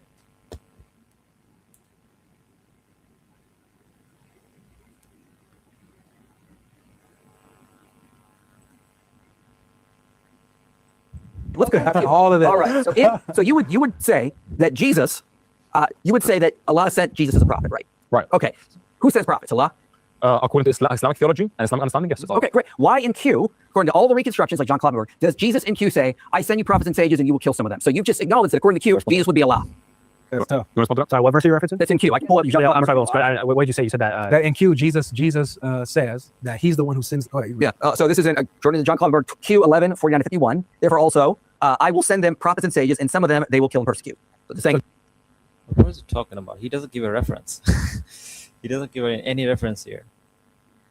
Brother Andula says he's a liar. IP just lied. Brother, bro, can you give me the reference? Because he doesn't give a reference here. Let me look it up. But yeah, I know that he's lying, by the way. I think the verse he's talking about is John 16:7, which basically says, but very truly I tell you that it is for your good that I am going away. Unless I go away, the advocate. Okay, so actually we can deconstruct this or debunk this based on this verse, but I'm going to let him talk a little bit more and then we're going to get to that. Jesus is the one who sends prophets according to your Islamic theology. Obviously, it's God who sends prophets. So would you agree that Jesus is claiming to be God as he's the one who sends the No, prophets? it wouldn't follow because what you're saying is that we have Islamic theology, and because it's not compatible with Islamic theology, this was happening. Therefore, must be compatible with Trinitarian theology. What we have to take into account is that there's a bunch more theology within that it can still be compatible with, and guess what? It doesn't increase the probability of prophets. Let me finish. And it doesn't increase probability of Trinitarian theology. So Who sends prophets? let me finish. Let me land. I thought you did. I already answered that. Right? I don't want to ask him again. You said God, right? I already answered. Why asking again? So if Jesus says I send prophets, who does that make? So again, just because you believe that's incompatible with Islamic theology, That's the direct it then doesn't follow that it must be compatible with Trinitarian theology All right, only. let's do this now. Like, brother. Brother Andula says it's from Luke 11:49. All right, let me bring it up. Let's take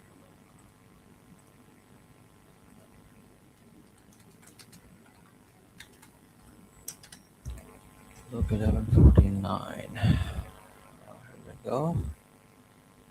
Let me share this. Here we go. 11:49 says, because of this, God in his wisdom said, I will send them prophets and apostles, some of whom they will kill and others they will persecute. Where does it say Jesus is saying this?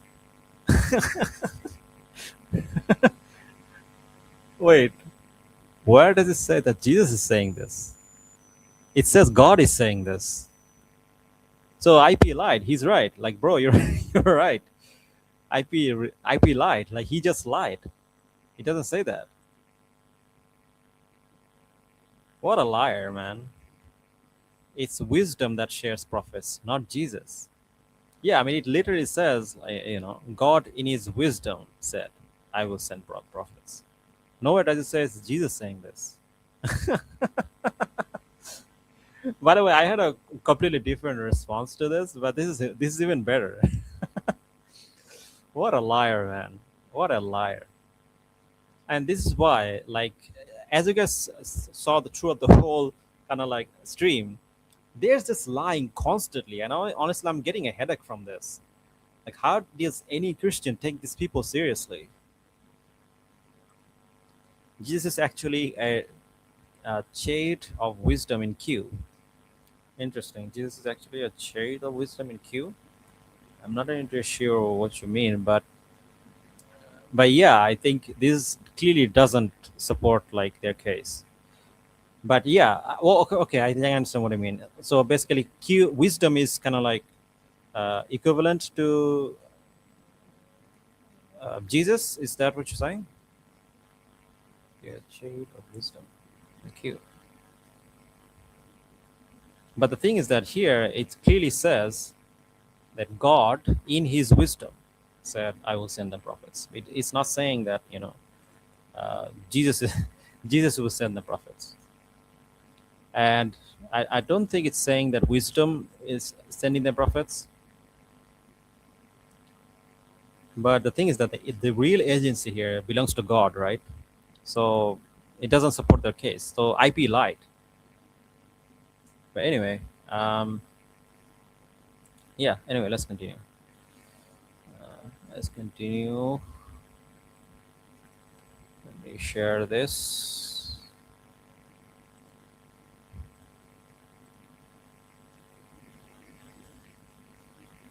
There we go.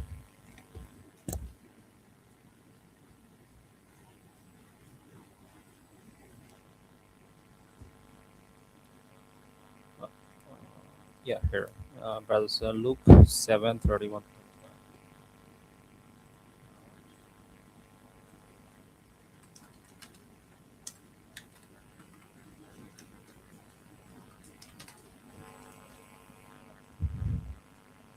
All right, let me share this.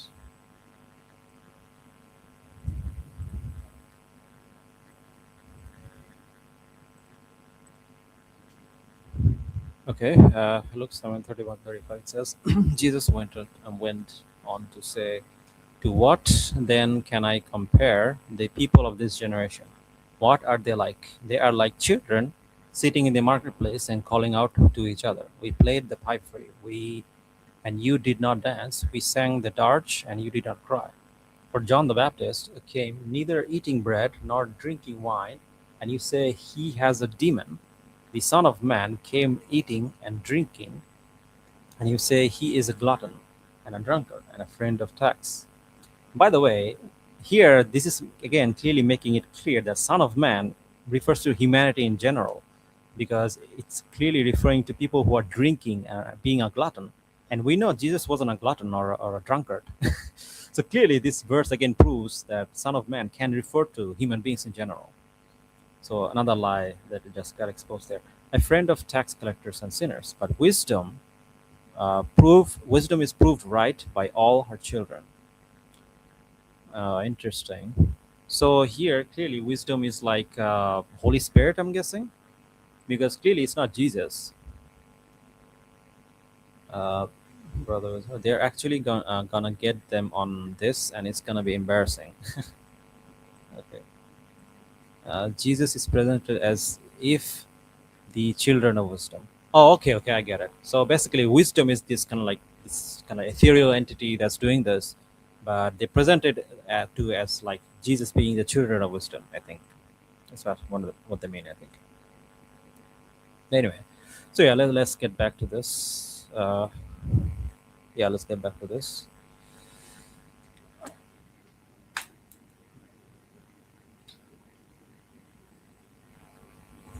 All right, let's continue.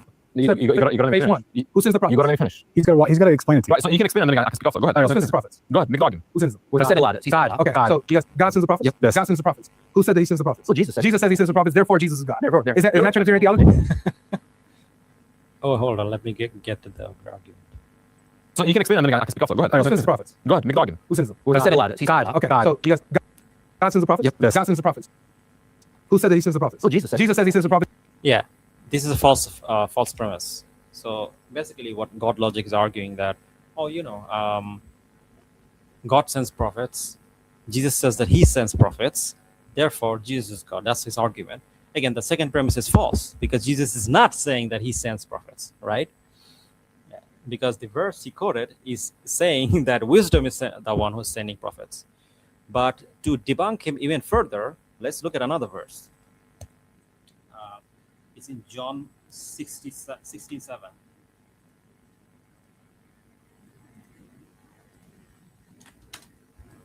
John 16:7. It says that supposedly Jesus is the one sending.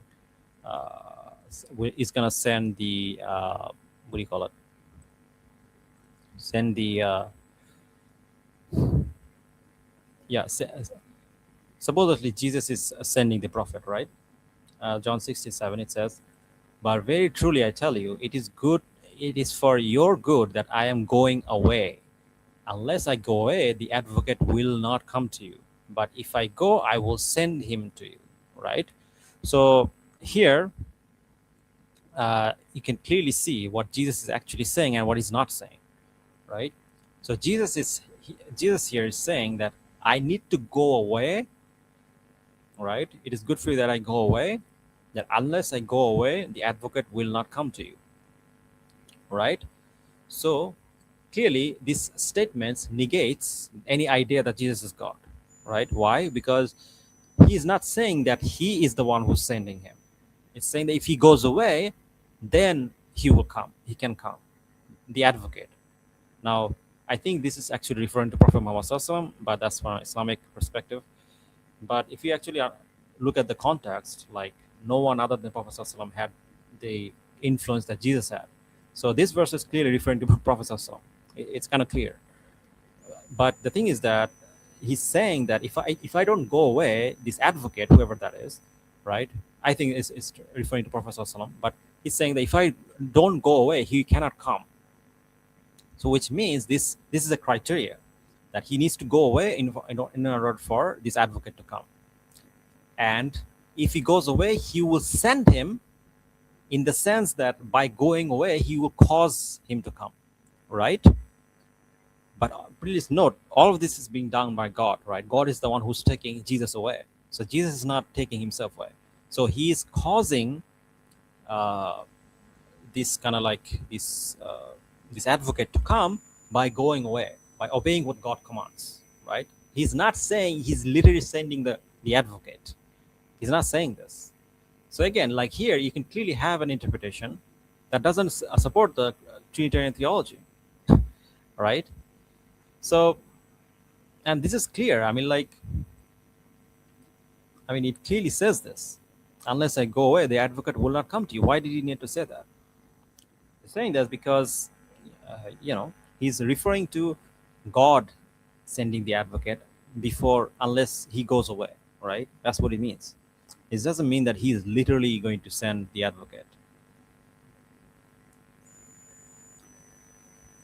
What he means here is that unless he goes away, the advocate cannot come.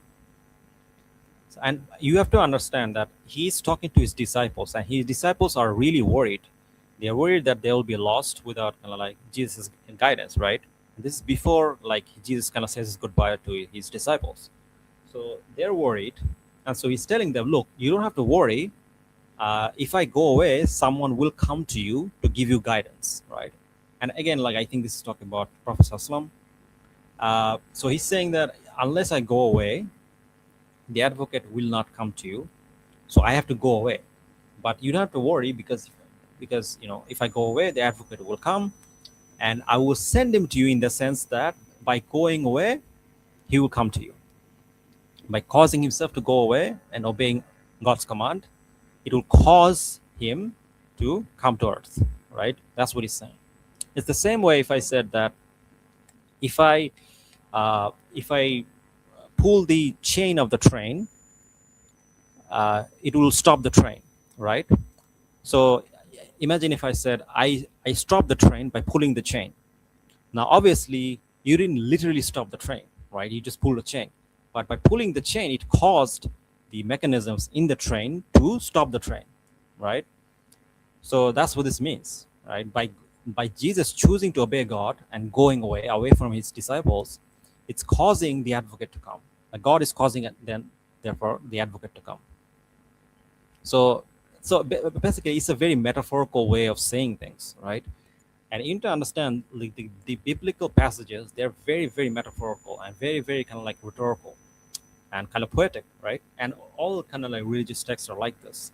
This doesn't mean Jesus is literally saying that, he is God and he's going to send the advocate. That's not what he's saying here. So again, this is a misinterpretation. But anyway, let's continue.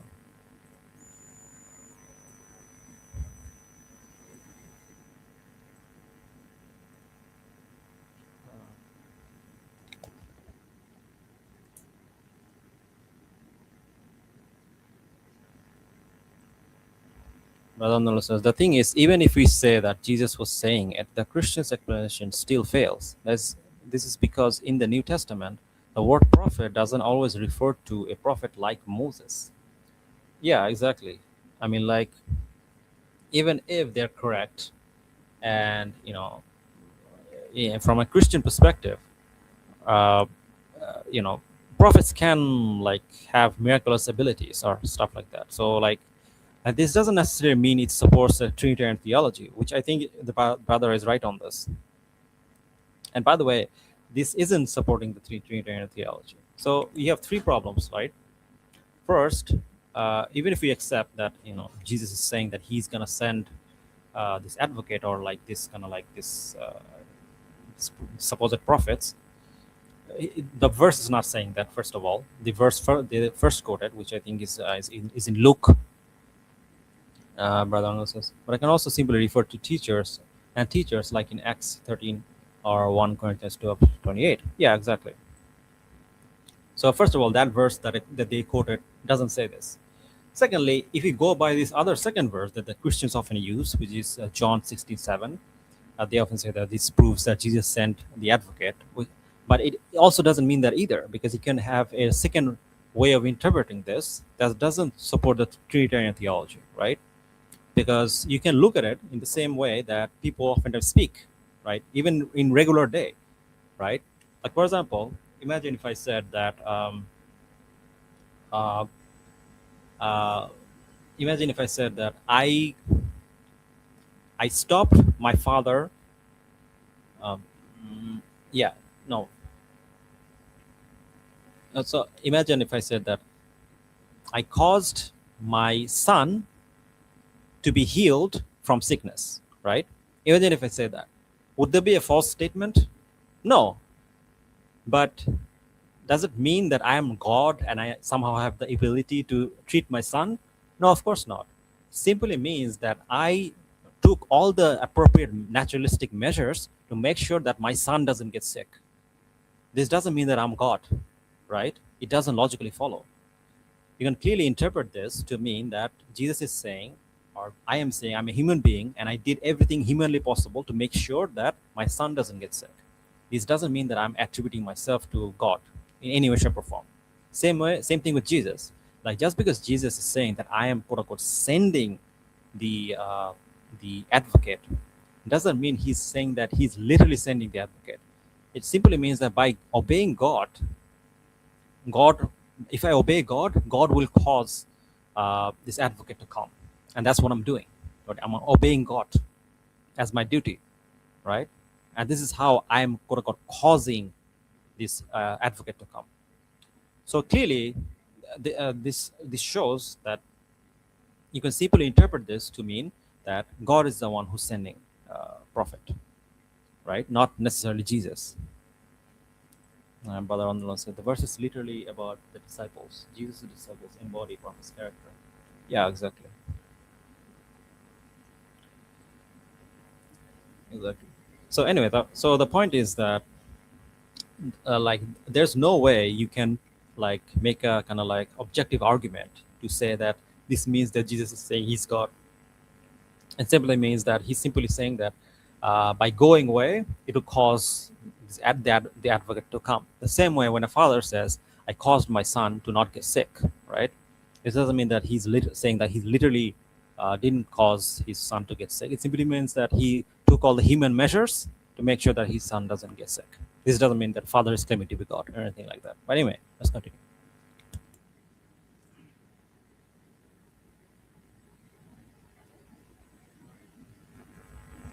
By the way, I think I'll end the stream soon because we're doing this for like 2 hours now.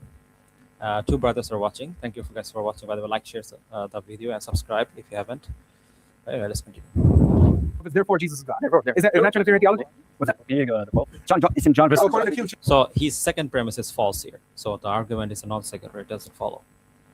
And he's saying that Jesus is, quote unquote, sending the advocate or whatever. That's not necessarily the only interpretation. This argument only works if you take the Christian interpretation. But you don't have to take the Christian interpretation. You can take a different interpretation. And this is why it doesn't follow, right? Because the thing is that if you want to argue this, you have to show why the other interpretation is wrong, but they haven't done that. Because of that, his argument doesn't follow.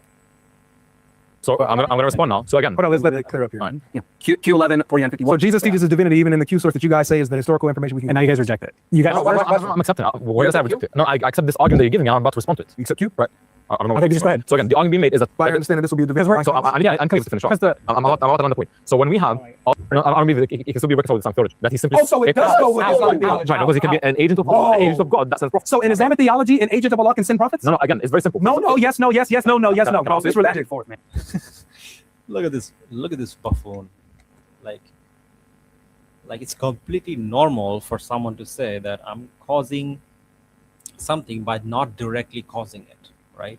It's a saying, it's a rhetoric, it's a metaphor, right? It's a metaphorical way of saying that I'm contributing to the cause, right? Without actually saying that I'm literally causing this, right? Again, like you can have countless examples of this, right? Like for example, imagine if I said that I'm causing, I'm causing the president to be elected. Now, does it mean he's literally causing the president to be elected? No, it simply means that he's contributing in the election, and that is what's causing this person who's the president to be elected, right? So it's a metaphorical way of saying things, right? It's completely normal. This doesn't mean that this person saying this is somehow has the power to like elect presidents. Of course not. So like it seems like these people, these Christian apologists, all of a sudden become stupid and doesn't understand simple metaphorical statements. It's not a metaphorical, but more like exaggerated statements, right? So again, like this is a clear sign of dishonesty. Like if the Christians were actually honest, they would have realized that this is not a good argument, right? And there are other ways of interpreting this. Like what GodLogic should have said is that, okay, there are other ways of interpreting this, but this is how we're interpreting this. And this is the logical reason why our interpretation makes more sense. But they're not arguing that. They're just saying, oh, like you're wrong because they're like, you're stupid or whatever. That's not an argument. Brother Andrew said, again, a prophet in New Testament can simply refer to a teacher and a preacher, not someone like Moses or Isaiah, or not someone like Moses or Isaiah or Abraham. Yeah, exactly. It's someone who can be a teacher or a preacher, right? But anyway, let's continue.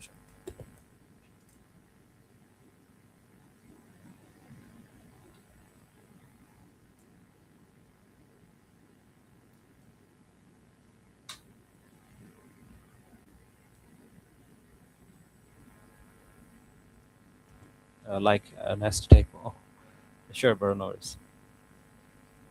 This relates. Like you don't answer. Bro, you're getting me multiple ways. Like don't answer. Someone can be an agent, right? And Allah is the one that's the ultimate cause behind the specific thing. That's sending the prophets, right? But he can ask God to do that. It's very simple. So yeah, exactly. Like when I say I'm causing something, doesn't mean I'm literally causing it. Like it can simply mean I'm contributing to it. And in Islamic theology, can anyone other than Allah have some agent? Like, what does Islamic theology has to do with anything? So here he's using the red herring fallacy, and I wish I could show you the animation that I have for this. Sadly, on live stream, like StreamYard changed the policies, so I cannot show it. But this is a red herring fallacy, and I think this is where like this brother kind of gets him on this. 1 second. Can an agent of Allah send prophets? If the agent says, no, an agent of Allah cannot send prophets. But if an agent of Allah says that I'm contributing, they can say it in a way where I'm causing the prophet to come by obeying Allah, right? Again, you have to look at it from a metaphorical sense, right? Now, obviously, in Islam, we don't believe that anyone other than Allah can send prophets. But we can simply look at this statement as a metaphorical statement rather than a literal statement. And that interpretation is completely valid. But anyways, Allah requests God to send the prophet as an agent. Request God. I'll do it again. It doesn't say that. It says the wisdom of God. I'll do it again. He's quoting one specific scholar on their specific understanding of Q. It's not the actual Q. This is. No, it's not. And guess what? It's to be in Q. It has to be found in Matthew. And look, it's only in Matthew. I got you. It's not even in Q. I'm sorry. It's not even in Q. According to the Q source, he says. No, he's quoting John Kloppenberg. He says that John Kloppenberg's unreliable. No, he's unreliable because when John Kloppenberg reconstructs Q, he doesn't just reconstruct it strictly from the doublets of Matthew and Luke, but he also assumes sometimes from the same, like if it has a theology that can be found in Q, then he'll be like, yeah, just even so that Luke omitted this or Matthew omitted it, it could possibly still be found in Q. But you don't agree it's it's in Q. No, I don't agree. Okay, so now we don't know what's in Q. Now I know what's in Q. Because They don't know what's in Luke. there's these people are so dishonest. Like, they're not saying that they don't accept Q. They're simply saying that what you're saying is Q is not Q. In other words, they're saying you're lying, bro. Like they're not like disregarding Q. So this is again like this is just straw man. They're acting like they've committed some kind of crime here.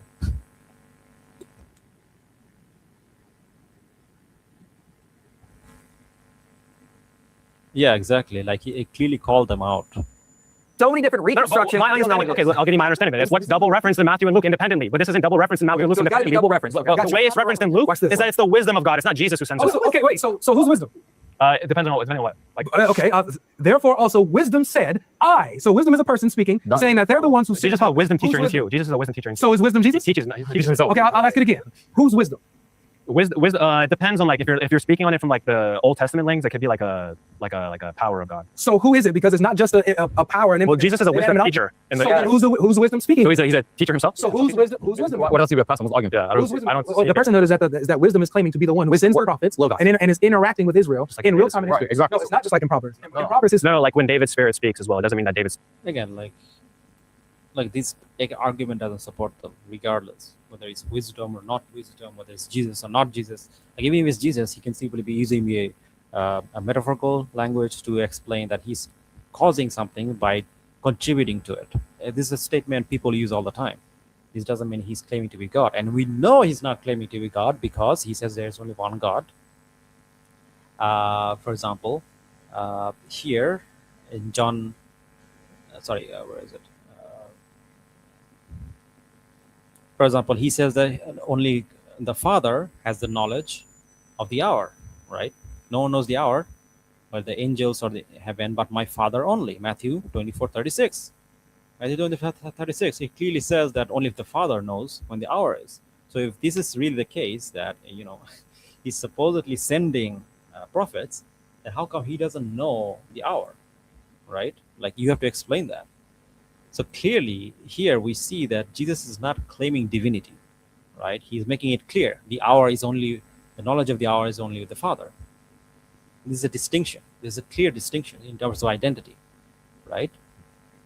And because this distinction exists, when you're interpreting these passages, you can easily interpret them to mean that he's simply contributing to the mission of Jesus. The mission of God, right? And that's how he's quote unquote sending this agent and whatnot.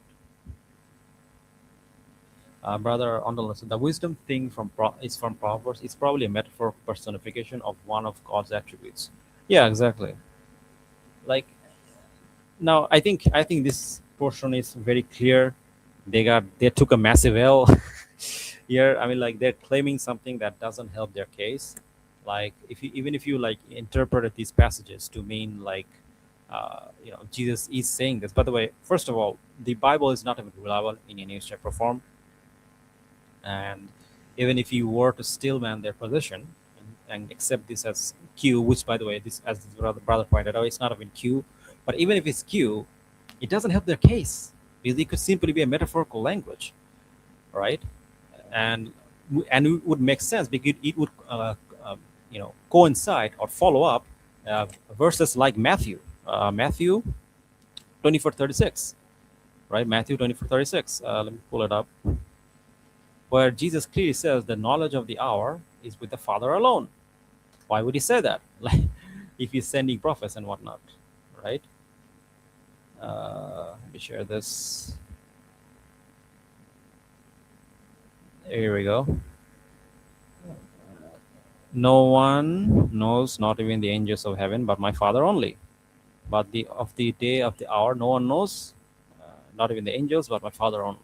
So how do you explain this? Like he's sending prophets, but doesn't know when the hour is? Like this is silly. So clearly, based on this, we can know that, okay, so he's not claiming to be one with the Father, right? He's clearly saying there's distinction between him and his Father. So when he says that, that he's quote unquote sending someone, it means that by obeying the Father, he's contributing to it, and that's how he's sending it. The same way, if I say that I caused my son to not be sick, in the sense that I took all the human measures to make sure that he doesn't get sick. This doesn't mean that the Father is going to do it. Right? Ashish.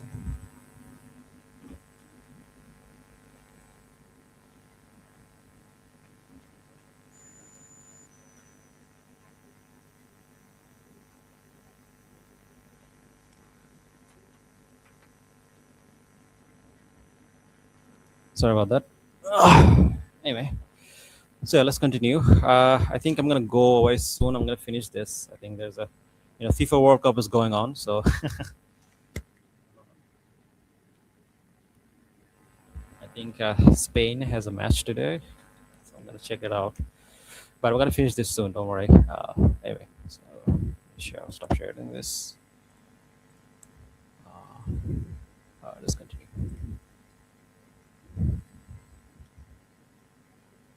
Where will it go? Spirit as a whole suffering on spirit. So anyway, it all goes back to the same problem. Like, they're committing the ambiguity fallacy. They're picking up like ambiguous verses that can have multiple interpretation and only choosing one interpretation that serves their agenda. And because they're ignoring the other interpretation, the conclusion they're going to doesn't logically follow. In order to prove that this conclusion logically follows, they have to negate the other interpretation. But they didn't show us any reason why those other interpretations are wrong. They didn't even acknowledge them. This is clear-cut dishonesty, and this is clearly fallacious, right? So unless you're a Christian and you read Christian theology into the text, it doesn't support their case. But anyway, let's continue.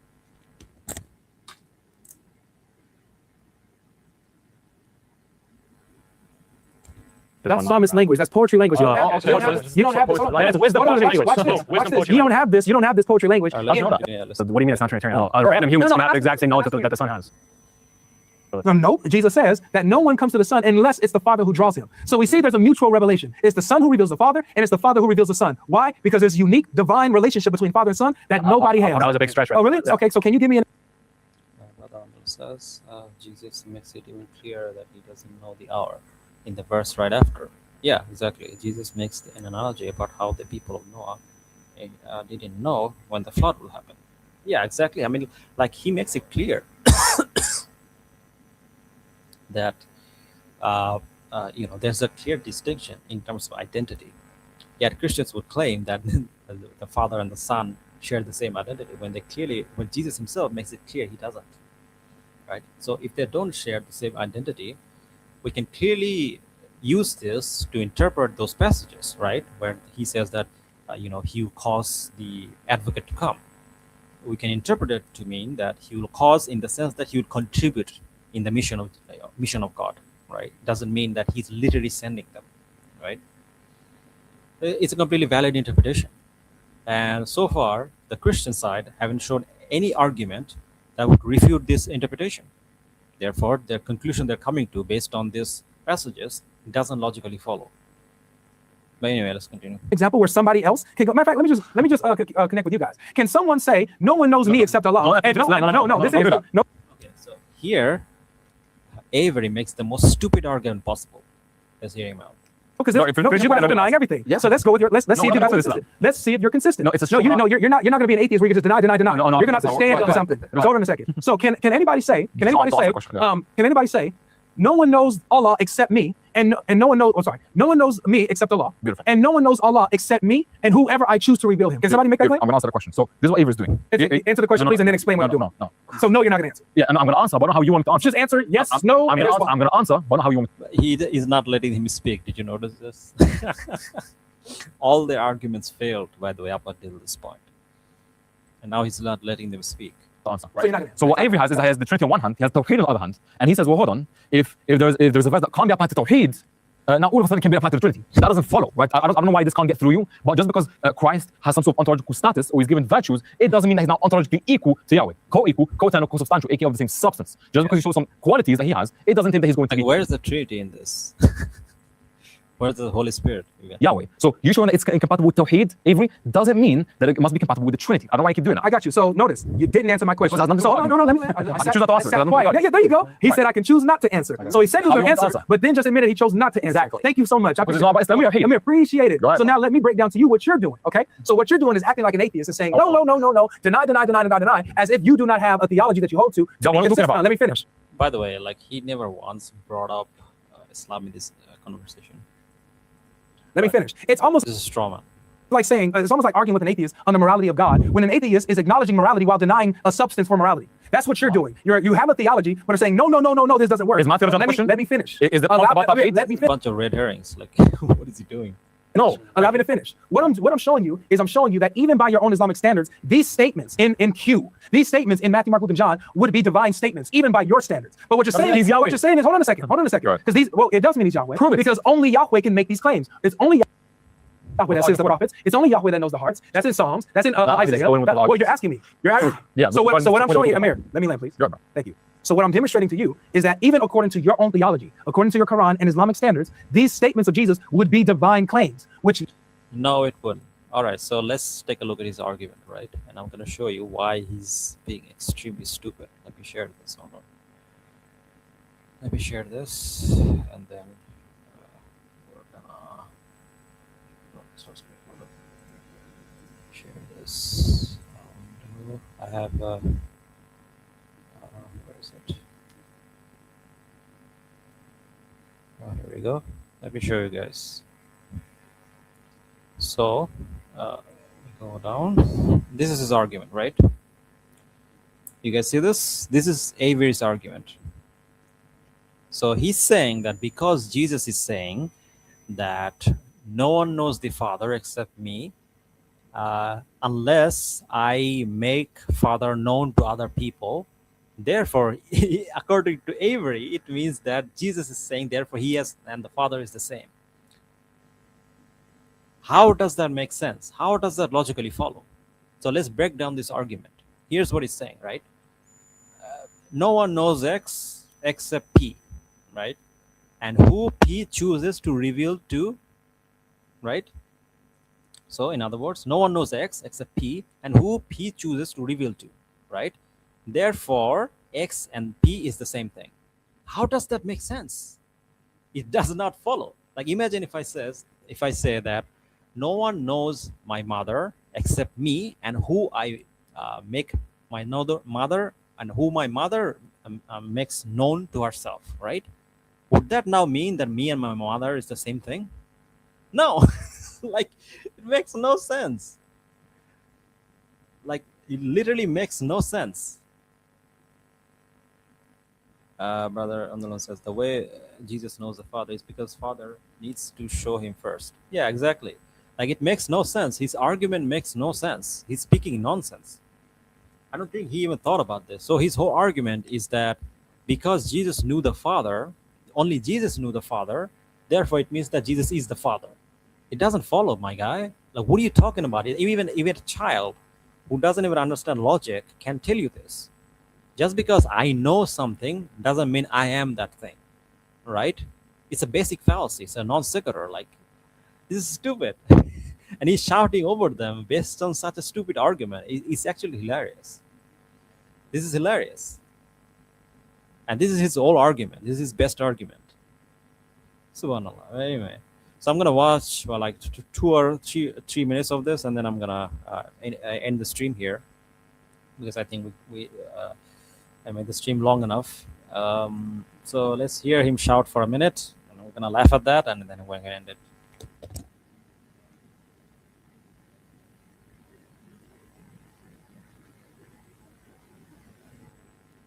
Nobody can say, because it would be shirk. So even you acknowledge that these are divine claims that's not compatible with Tawheed. No, this is not shirk. Like, this has nothing to do with Islam, by the way, right? Like, Muslims are not claiming that if a Muslim says that only I know Allah subhanahu wa ta'ala, first of all, Muslims don't say this, but if a prophet said this wouldn't be shirk, right? Because prophets get revelation from Allah subhanahu wa ta'ala directly. So in a way, they do know Allah subhanahu wa ta'ala, and only they know him, right? Because Allah subhanahu wa ta'ala himself chooses them to be a mediator or a communicator, right? So if we look at it from a metaphorical point of view, again, as I said, you can easily, and which is the best way to interpret these passages, because as we saw, Jesus clearly is not claiming to have the same identity, because he doesn't have the knowledge of the hour, which means he's not the same. So we can use that to interpret this passage to mean that here Jesus is not saying that he's the same with the Father, but when he says that he knows the Father, in the sense that he gets revelation from the Father. And because he gets revelation, right, and he can use that revelation to other people, and only God is the one who can send revelation to other people. It's as simple as that. It's completely compatible with Islam. You can, again, like I said, like you can read the entirety of the Bible and have an interpretation that's completely friendly to Islam and completely compatible with Islam. And this Christian apologist, right, they don't know how to tackle these interpretations. But I'm not saying that this is how you should interpret the Bible. I think Bible is corrupted, obviously. But you can easily interpret these passages to support Islam. And this is the problem, right? These passages are completely ambiguous, right? I think even a Hindu could like read these passages and have some kind of interpretation, right? So, and this is the problem. Unless these Christians can show that this Islamic interpretation of the Bible is incorrect, their argument does not follow, because there is another valid interpretation. So they're basically cherry picking. They're using the cherry picking fallacy. They're cherry picking which interpretation suits them and ignoring interpretation that doesn't suit them, right? But anyway, let's continue.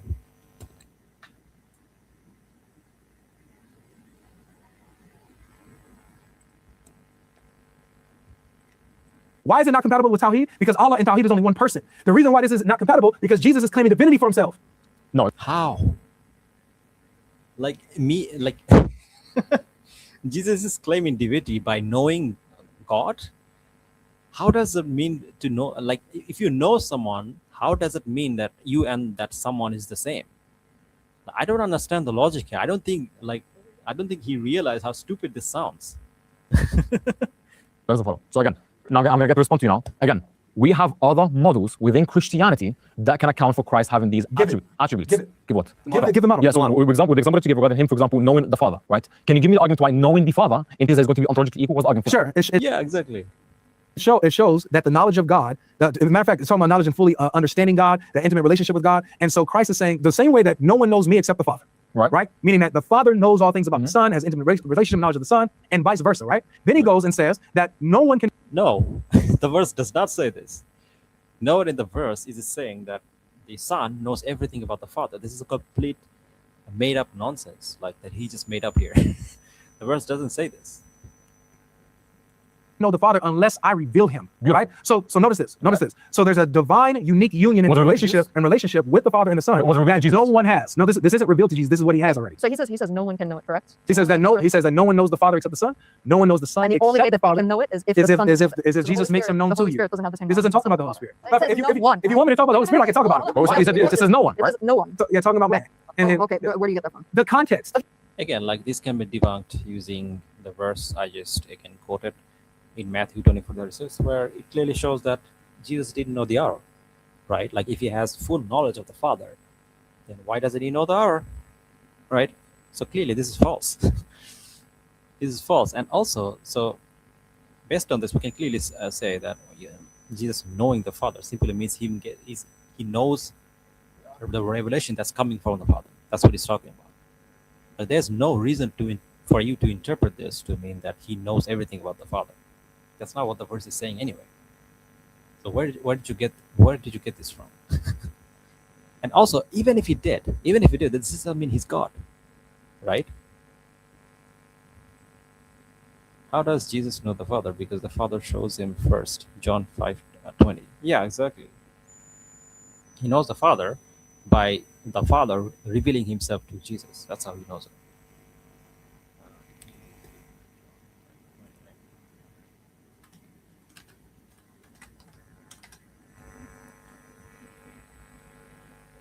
Yeah, John 5:28 says, "For the Father loves the Son and shows him all he does. Yes, he would show him even greater works, that is this, so that you will be amazed." Yeah, so basically the Father gives knowledge to Jesus, and that's how he knows, right? Let me share this with you guys. Hold on.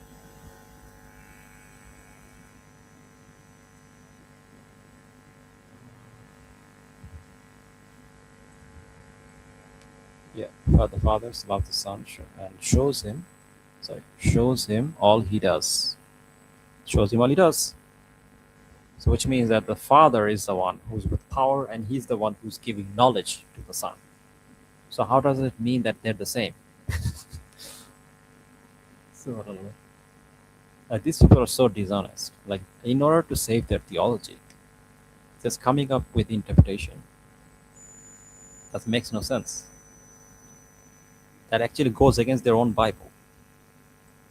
Okay, the context doesn't tell us that. All it says Yes, it does. But he's literally okay talking to humans. So let's. Beautiful. So when it's talking to That's human, what I just said. we can take the context of these divine making claims to be applied to that context, right? That's what we just said. Yeah. It's a divine making claim in the context. Amazing. So if it is the case that Do you agree? Where is the divine make a claim here?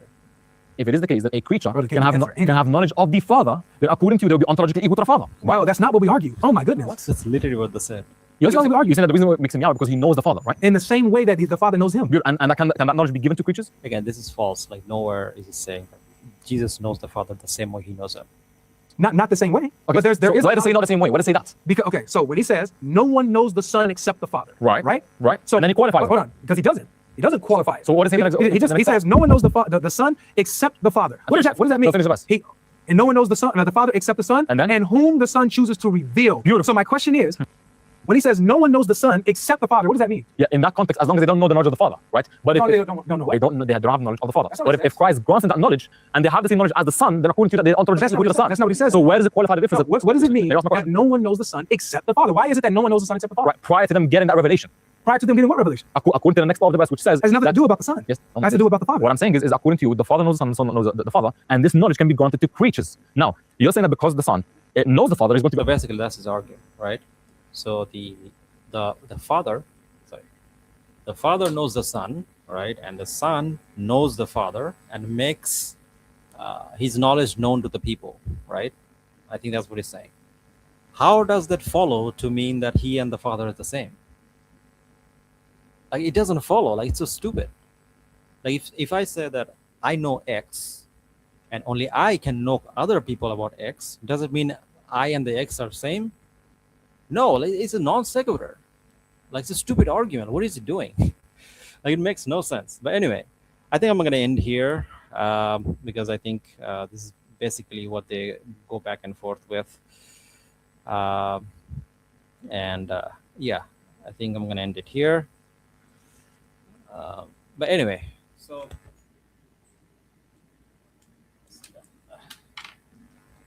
so in other words, there was not a single argument that the Christians make that actually proves their point, right? They had one mission, which is that to prove that the historical Jesus believed that he believed in the Trinity, right? The historical Jesus believed in the Trinity. Which, what does that mean? It means that he believed that him, the Father, and the Holy Spirit are co-equal, co-eternal in one substantial kind of like, and the substance of Godhood is something they all share, right? That's what he believes in, right? Supposedly, and he shares the same identity as the Father and as the Holy Spirit. As we saw throughout the whole debate, they have not once been able to establish this. Throughout the whole debate, all they did is use a logical fallacy known as the ambiguity fallacy, which is they're taking verses that can be interpreted in many ways and only choosing the interpretation that helps them and ignoring other interpretation. As I showed you guys, like all the verses they use as evidence can be interpreted can have an interpretation that actually supports Islam. And this is the weakness of the argument. They can never have an argument that actually solely supports the Trinitarian theology. Brother Ondolon says, it's simple. The verse in its larger biblical context means the Father made Jesus know him, and Jesus can make other people know the Father. He passes down the knowledge that he gets from the Father. Yeah, exactly. That's a completely valid interpretation. And yet, these people have they have no proper sound logical counter arguments to this. They're just shouting and just saying what he believes in and going in a circle. So he's using the circular reasoning fallacy as well, right? So he has a position, he has an interpretation of this verse, And he's saying that this is the only interpretation, but why is this other interpretation invalid? He has no response to it. It's true because that's what my church fathers tell me, right? It's true because that's what the pastors tell me. That's it. Like, that's all there is to it. Like, they give no explanation for why these other interpretations are invalid, or why the Muslim interpretation in this case is invalid. They have no response to it. So yeah, so far throughout the whole debate, they have not been able to establish establish the fact that supposedly historical Jesus believed in the Trinity. So they failed. It's a massive failure. But anyway, so yeah, I guess that's about it. Thank you guys for joining me, by the way. Thanks, brother Ondolon, and brother my mod. Where did he go? Brother Wax Priam. I think he's left. But anyway, so I have to go watch football. I guess World Cup is happening. So inshallah, I'll see you guys next week, maybe. With another stream. Inshallah, next time I will be back here with brother Amy and Jay. So for another fun stream, inshallah. So as of right now, I'm actually focusing more on live streams rather than make offline videos, because I think I'm gonna make kind of like short kind of like videos out of this, I think, in the future. So look out for that, because oftentimes in my offline videos, I add things that are not in the live stream, right? Evidences, references, etc. So yeah, and also sometimes I make arguments that are actually even better. Brother on the loan says, sorry, assalamu alaikum. Walaikum assalam, bro. So yeah, I guess that's about it. Again, thank you guys for watching. If you guys like the video, don't forget to like, share, subscribe, and inshallah I'll see you guys next time. Inshallah, jazakallah khair. Assalamu alaikum warahmatullahi wabarakatuh. We'll end the stream now. Bye.